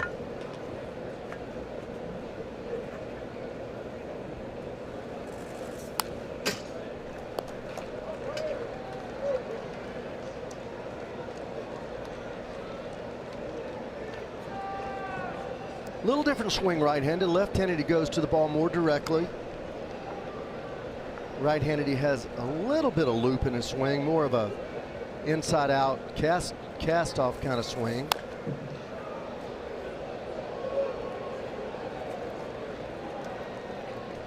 So Milwaukee today 1 for 3, single, RBI, walk, steal, 2 runs scored. Pretty good day at the office. Say that for everybody today.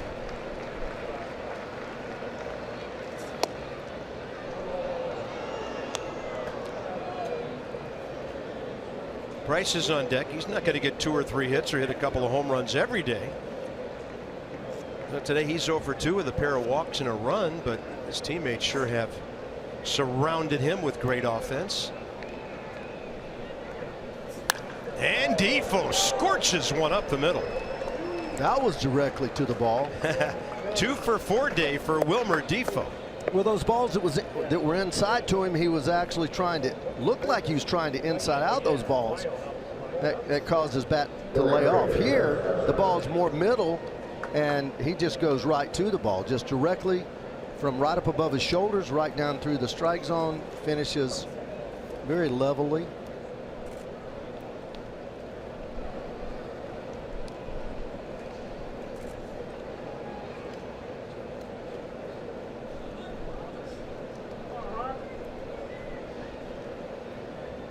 We'll have a scoring update we'll tell you about in a moment, because it's a little unusual.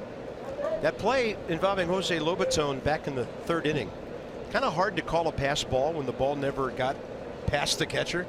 So they've changed it to an E2 and given it to Jose in essence for throwing the ball to the wrong base, which he really didn't. That ball is hammered by Harper. Couldn't stay up long enough to get out of here. He's digging for a couple, and he's in there, and maybe Jose Peraza didn't know he was coming. Looked like he turned around and wasn't in that big of a hurry. So Harper's on the hit list today. We have seen some balls scalded. Now, this is 113 miles an hour. You don't see too many of them hit harder than that, and the only thing that kept it in the park was that not being a glass fence or a plastic fence, and it didn't have enough elevation. Great hustle from Bryce right out of the batter's box, thinking double all the way, and had he not taken that first step aggressively, he probably would have been out. 2nd and 3rd, nobody out. And here's Stephen Drew hitting for the pitcher.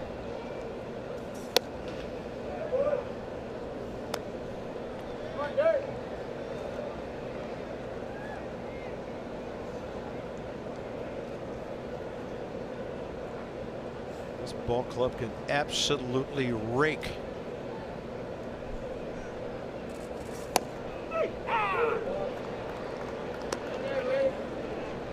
Joe Blanton next in line.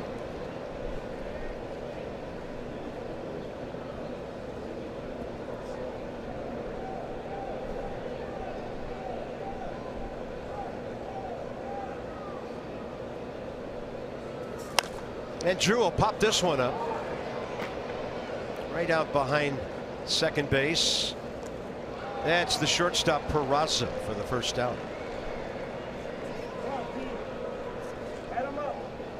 Let's see the StatCast on this thing. I don't know if I can count this high. 113.4 miles per hour. And you could hear it hit that wall out there, which is a padded wall. And that's hit real hard. Anthony Rendon 2 for 4 today.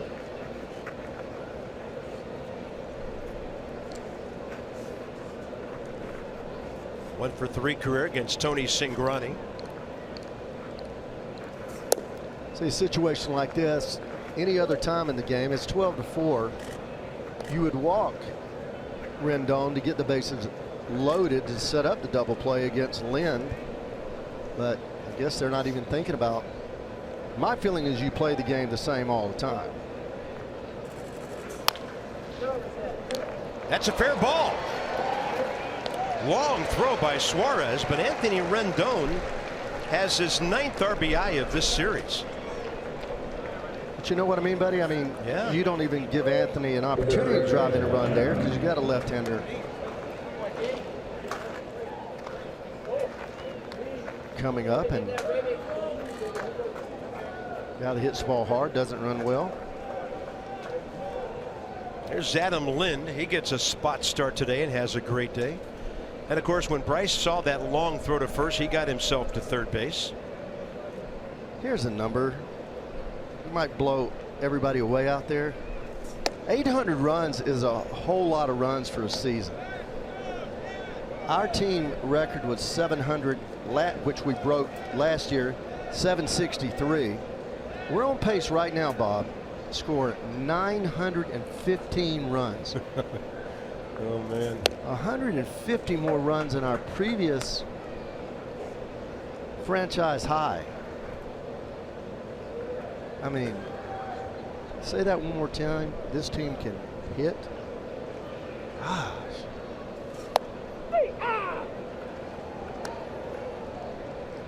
We were saying in early June, well, there's no way that we're going to maintain this pace. There's no way that we're going to keep scoring runs like this. Well, they went over 500 last night.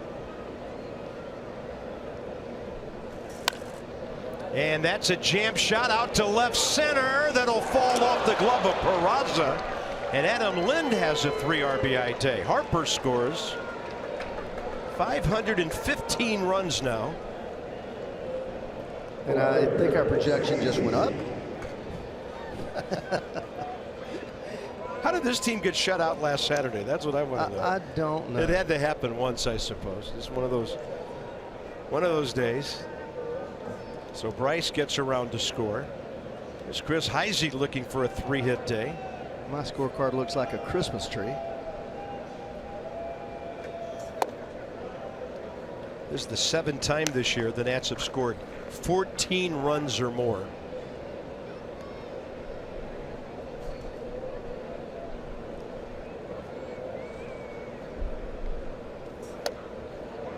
Two and 0.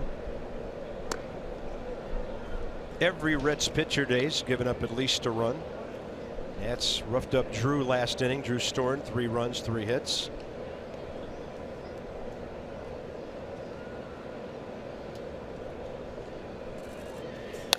Heisey base hit the other way.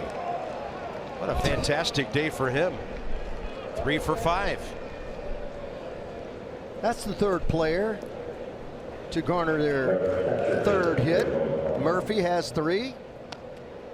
Adam Lind has 3, and Heisey has 3. Everybody has a hit except Brian Goodwin.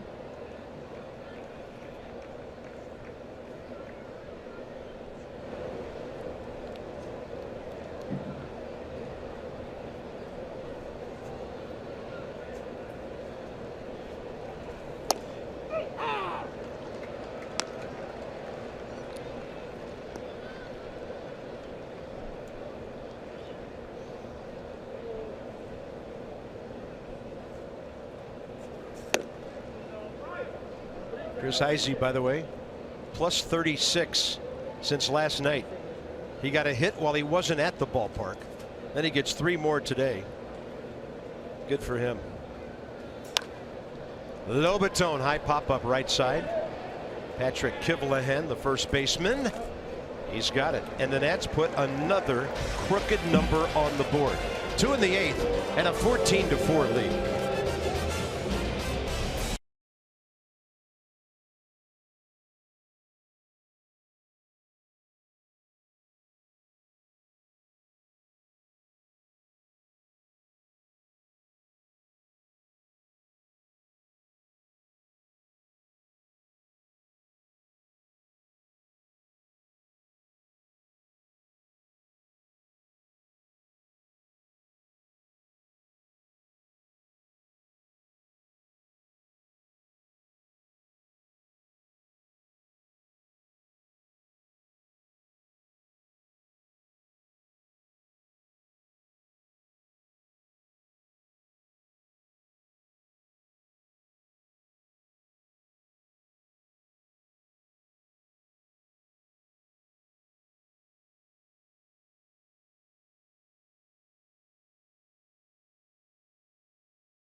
14 runs today on 16 hits. Last night, 10 runs on 12 hits. Friday night, 5 runs on 9 hits. So who knows what's going to happen tomorrow. Joe Blanton, 36-year-old right-hander for the Nationals. It'll be his 27th appearance. ERA still up there, but Joe trending well lately. Last 7 games, a 0 ERA in 4 2/3. 3 hits, a 158 opponent's batting average, and a couple of holds. So, you know, Ray, you have a bullpen now with 2 veteran guys coming in, where some members of this pen are pitching for their jobs at the big league level. And they know they've got to be good. Not that they weren't before, but there's Drew at third now as he stays in.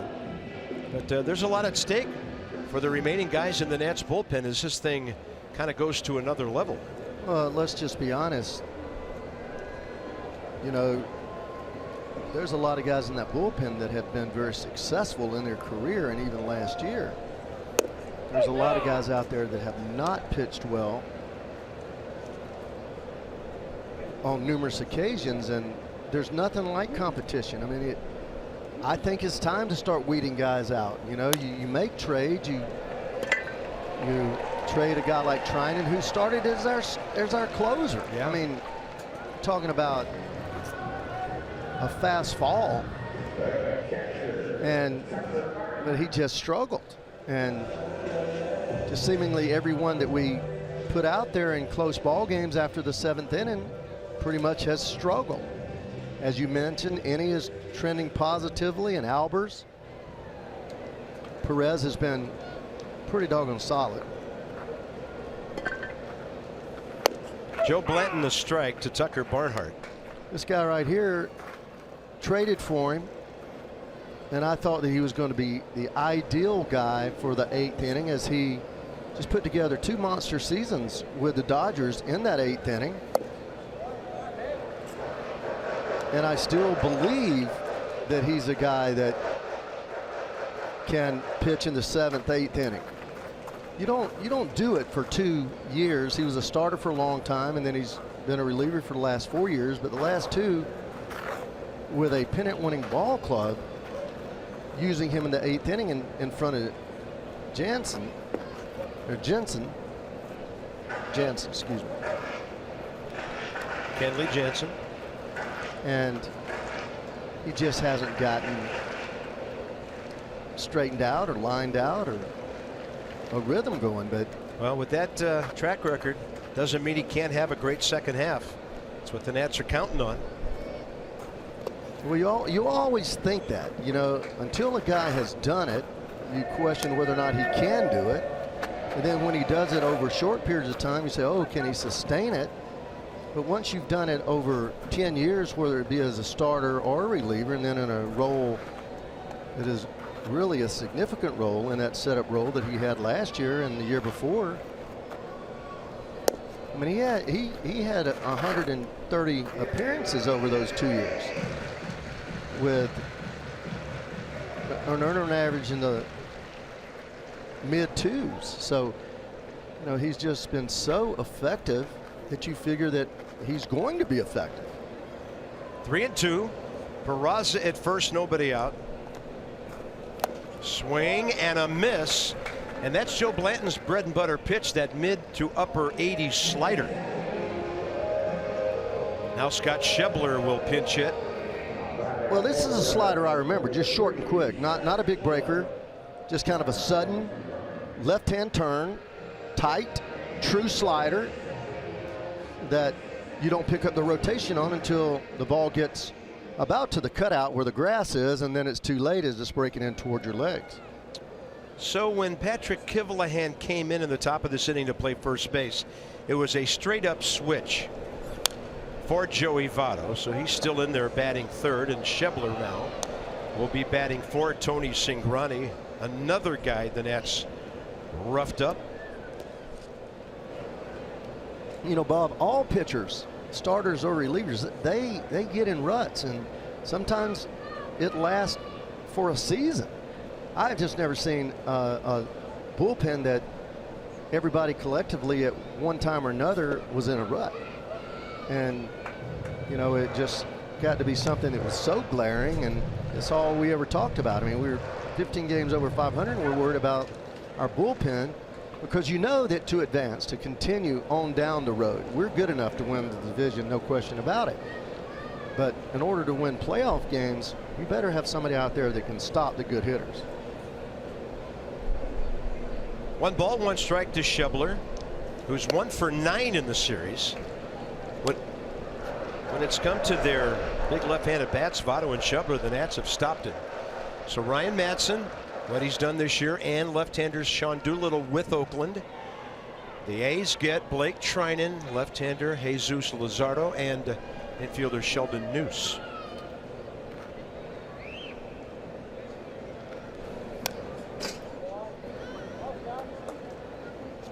See, Blanton's not going to do it with velocity.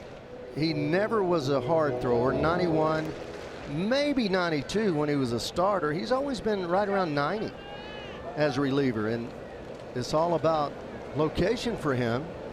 And he's been a guy that has had outstanding control. 1 ball and 2 strikes with 1 out, and this is out of play.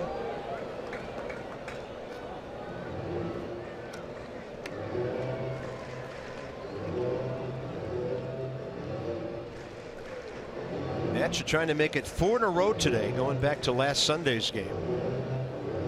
Made it to 18 over 500 for the first time last night.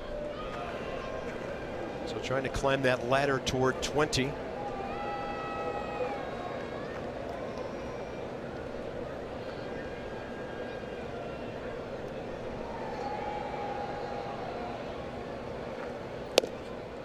That's going to stay up and away.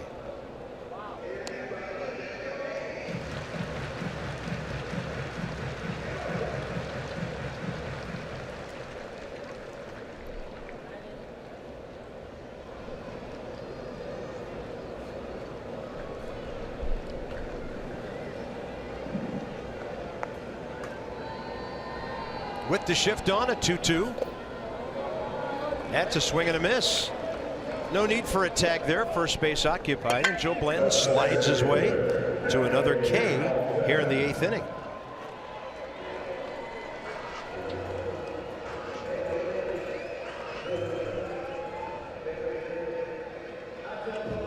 By the way, whenever you make deals that are going to help a team down the stretch, you wonder, is this a 2-month rental or what is this?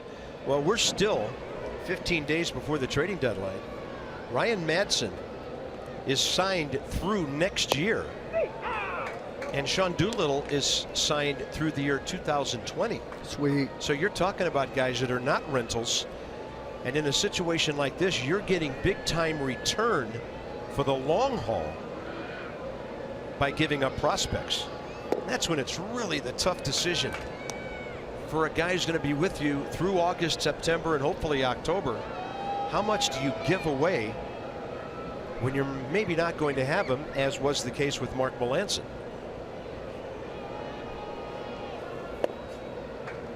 I guess maybe another entertaining question here, Ray, is Mike Rizzo done?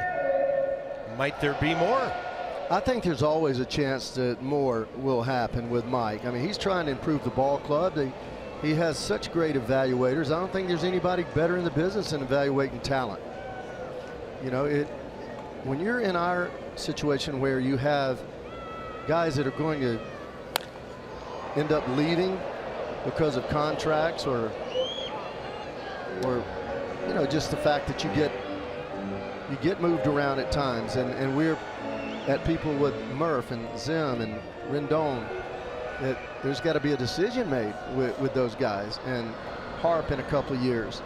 But you can't just give away your franchise, the guys that come along, because you have to have somebody that's going to replace people, and you're going to lose people. This ball club's the best ball club we've ever had, no doubt, from front to back, pitching, offense. The bullpen has been the one thing that hasn't been there. But you don't have that many opportunities to win, and we have won, and we've been right there, and we have only the Dodgers that have a better record in the last 4 years. So I would not be surprised if we continue to struggle with this bullpen. There will still be attempts made to improve it. Hopefully it's going to settle down and people are going to get fit, and you have your long reliever, your middle guy, your matchup guy, your setup guy, and your closer, and they're able to get consistent work in those roles. 2 balls, 2 strikes. Swing and a miss. That looked like a changeup. Diving down and away. Joe Blanton gives up a base hit and then strikes out 3. Things are looking good this weekend, aren't they?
Daniel Murphy, he got it started early, 2-run homer in the first inning, and then he goes 3-run shot in a 5-run 5th.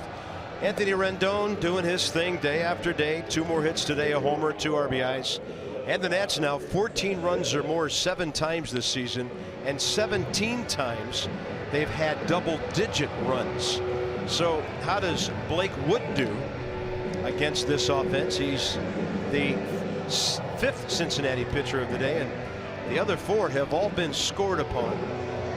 Wood from the Atlanta area, 31 years of age, his 39th appearance. 43 strikeouts, but 43 hits in 41 innings.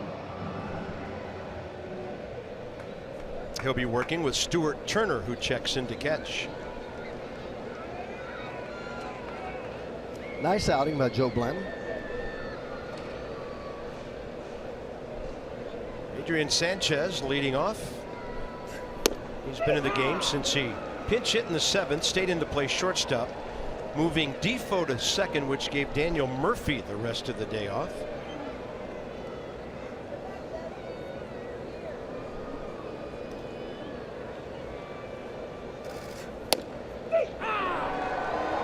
.96, and it's in there, 0-2.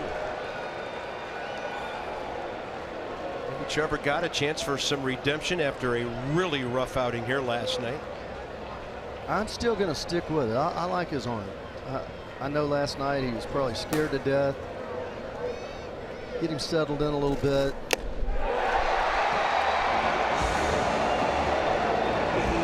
Well, somebody just got free food, and that's why they're excited about the strikeout. 11 seems to be the magic number around here. So that's why they're still here. Throwing him up there. Yeah, the other night it was pizza. Today it's chicken. Now, if they give away some Skyline chili for 11, I'm all in. You and me both, brother. Top of the order for Goodwin. Brian 1 for 1 against Blake Wood.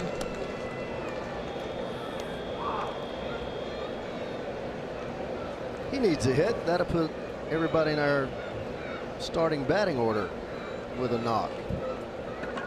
Why not?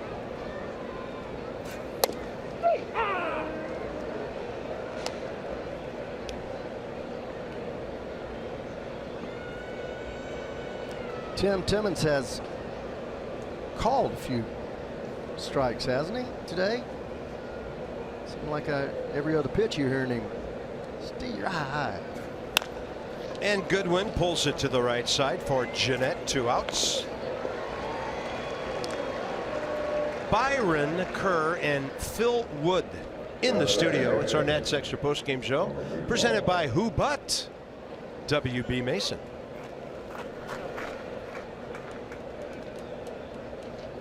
I imagine Phil's there trying to think back through Washington baseball history with Hondo and the other great hitters we've had at times over the years, trying to think of something back then to compare with this present day offensive barrage. I challenge you, Phil, to find something like this. This is pretty crazy what we're watching. Be careful what you ask for. That man is a walking encyclopedia. If it happened, he's going to be able to tell you about it. Wilmer Difo 3 times on base today, 3 runs, 2 hits, and RBI. Difo 1 for 1 against Blake Wood. Up the middle. He's got a 3-hit day. Wilmer Difo hitting line drives and ground balls, Ray, and that's the key for guys who can really run. And guys that are small that don't hit the ball, 400 feet all the time. Keep the ball on the ground. Keep it on the line. Don't hit it in the air.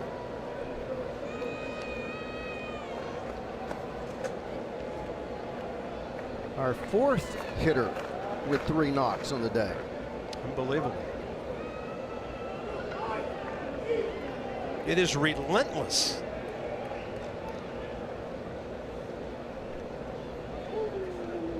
Bryce checked in with that laser double off the bottom of the right center field wall last time. His on base percentage will go up. Started the day at .433. He's on for 3 times today. And that's a high fly ball out to center for Billy Hamilton. So the offensive show will come to a close. 14 runs on 17 hits. 3 outs to go to win a series.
Nine-inning running total for the day. And the offense continues to amaze. We're going bottom 9 here, and Trevor Gott, who had a really rough outing. 5 batters, 5 hits, 5 runs last night. We'll get a chance to nail down the last 3 outs, and if you're Dusty Baker, why not get him right back out there? As they say, get him back on the horse or back on the mound and try to get some people out and come out with a positive deal as we look ahead to Game 4 tomorrow.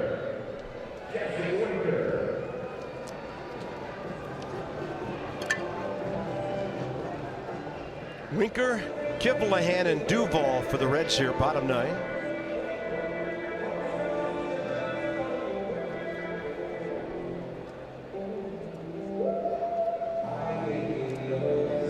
Jesse Winker's had a good day. Lined out hard to left last time. Heisey robbed him of a single or a double or more. Base hit and 2 walks, and that's up and away from Trevor Gott.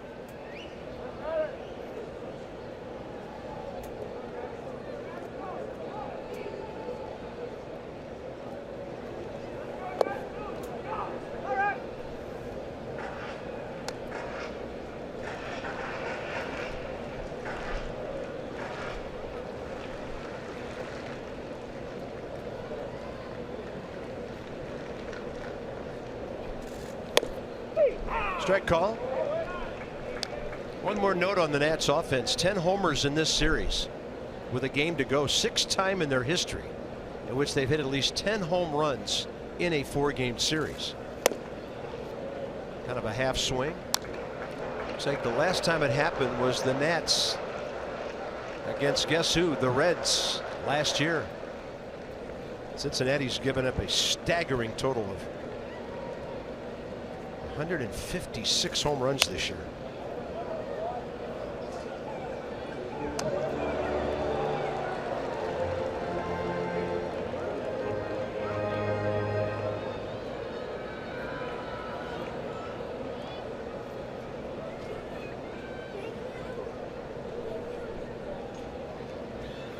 Outside, 3-2.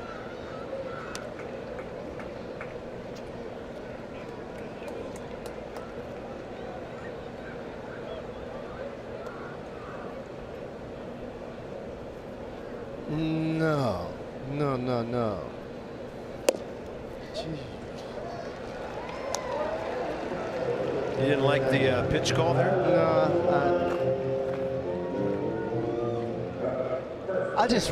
It hurts you to see a young guy like this that you know has all the talent in the world and miss that badly. You know, I'm supposed to be talking to myself, but sometimes I get carried away. It's okay. You know, Ray, you were a manager. Yeah. We have a tendency to talk to ourselves in our sleep. That ball has popped up into short left center. Who wants it? No outfielder took charge, and credit Sanchez for staying with it. That's a tough play for him, going away from the infield, and nobody called him off. I got to tell you, one of the funniest things I've ever heard from a manager was you. When I was here while you were managing, the Reds were in a bad state, and you had a couple of guys out on injuries. And I said, when are you going to get your guys back from rehab? He goes, and you said, as soon as they hit a line drive, we'll call them up. And I'm thinking, things are that bad. Yeah. I mean, that's one of the great lines, and I'll never forget it. And that's the way it felt sometimes. That's why guys like Dusty Baker and others know that you only come across a ball club like this, what, once or twice in your career? And yeah, some guys never have a ball club like this to manage. If you're lucky, man. I mean, it starts with the learners and their willingness to spend the kind of money it takes to sign free agents and then sign guys like Strasburg and hang on to your guys, and then when you draft somebody, give them enough money to make sure they sign. So it starts right at the top, you know, with the willingness to spend the money in order to compete, and then right underneath that, or maybe even co-equal to that, is the general manager and all the people that he has evaluating the talent, you know. Yeah. But this is one heck of a team, and it's been put together methodically. And one of Rizzo's favorite words, or a couple of words, is due diligence, because they really work their tails off and they don't make any deals unless the belief of the consensus is this is what we need. Yeah, it's going to make our team better. Well, the Nats on the verge of their 55th win. Dodgers have 63 going into today, having won 8 in a row. In fact, they already won at Florida, so that's 9 straight for them. Crazy, they're 64-29. See, the thing that I like about Gott as a hitter, you see so many pitchers that have similar deliveries, similar type breaking balls, And this guy has a different delivery. He short arms the ball, very quick arm. It doesn't take long for that arm to get cocked and finish. And it seems to me that hitters would have a tough time seeing that ball. This one's driven the right, and to his left goes Bryce Harper. Fair ball caught in the corner, 2 down. So he gives you a little bit of jump, a little bit extra energy coming at you. When he's thrown the good breaking ball, it has really turned down. It's a good breaking ball. It has both depth and lateral movement. So, I mean, I'm just basing it upon, which I do almost every pitcher, how I would fare against him, how he would be, how I would able to pick the ball up from where he's releasing the ball. And this guy, he looks tough to me. Runner goes. There's that curveball, and it's a good one. I mean, it's a short, quick, late breaking curveball, not unlike the good one that Drew Storen had. But watch how quickly this ball just breaks. Boom, right there. Lobatone came running out like it was a cross-up, although he had no trouble catching it. Time to get this thing over. Have a nice evening, a nice dinner in Cincinnati, and go for a sweep tomorrow. 2 outs here in the 9th. Outside, 1-1. To his arm side, he has a tendency to let that ball get away. It gets away, it runs a lot, but if he starts in an outside corner, it ends up in the middle of the right-handed hitter's batter's box. So that's one thing that I do see, and that's just flying open a little bit, or maybe a little bit of that grunt attitude where he's trying to throw too hard. Strike call. Tim Timmons thought about it a second. And the Nationals a strike away from winning the series. Steven Strasburg tomorrow looking for his 10th win.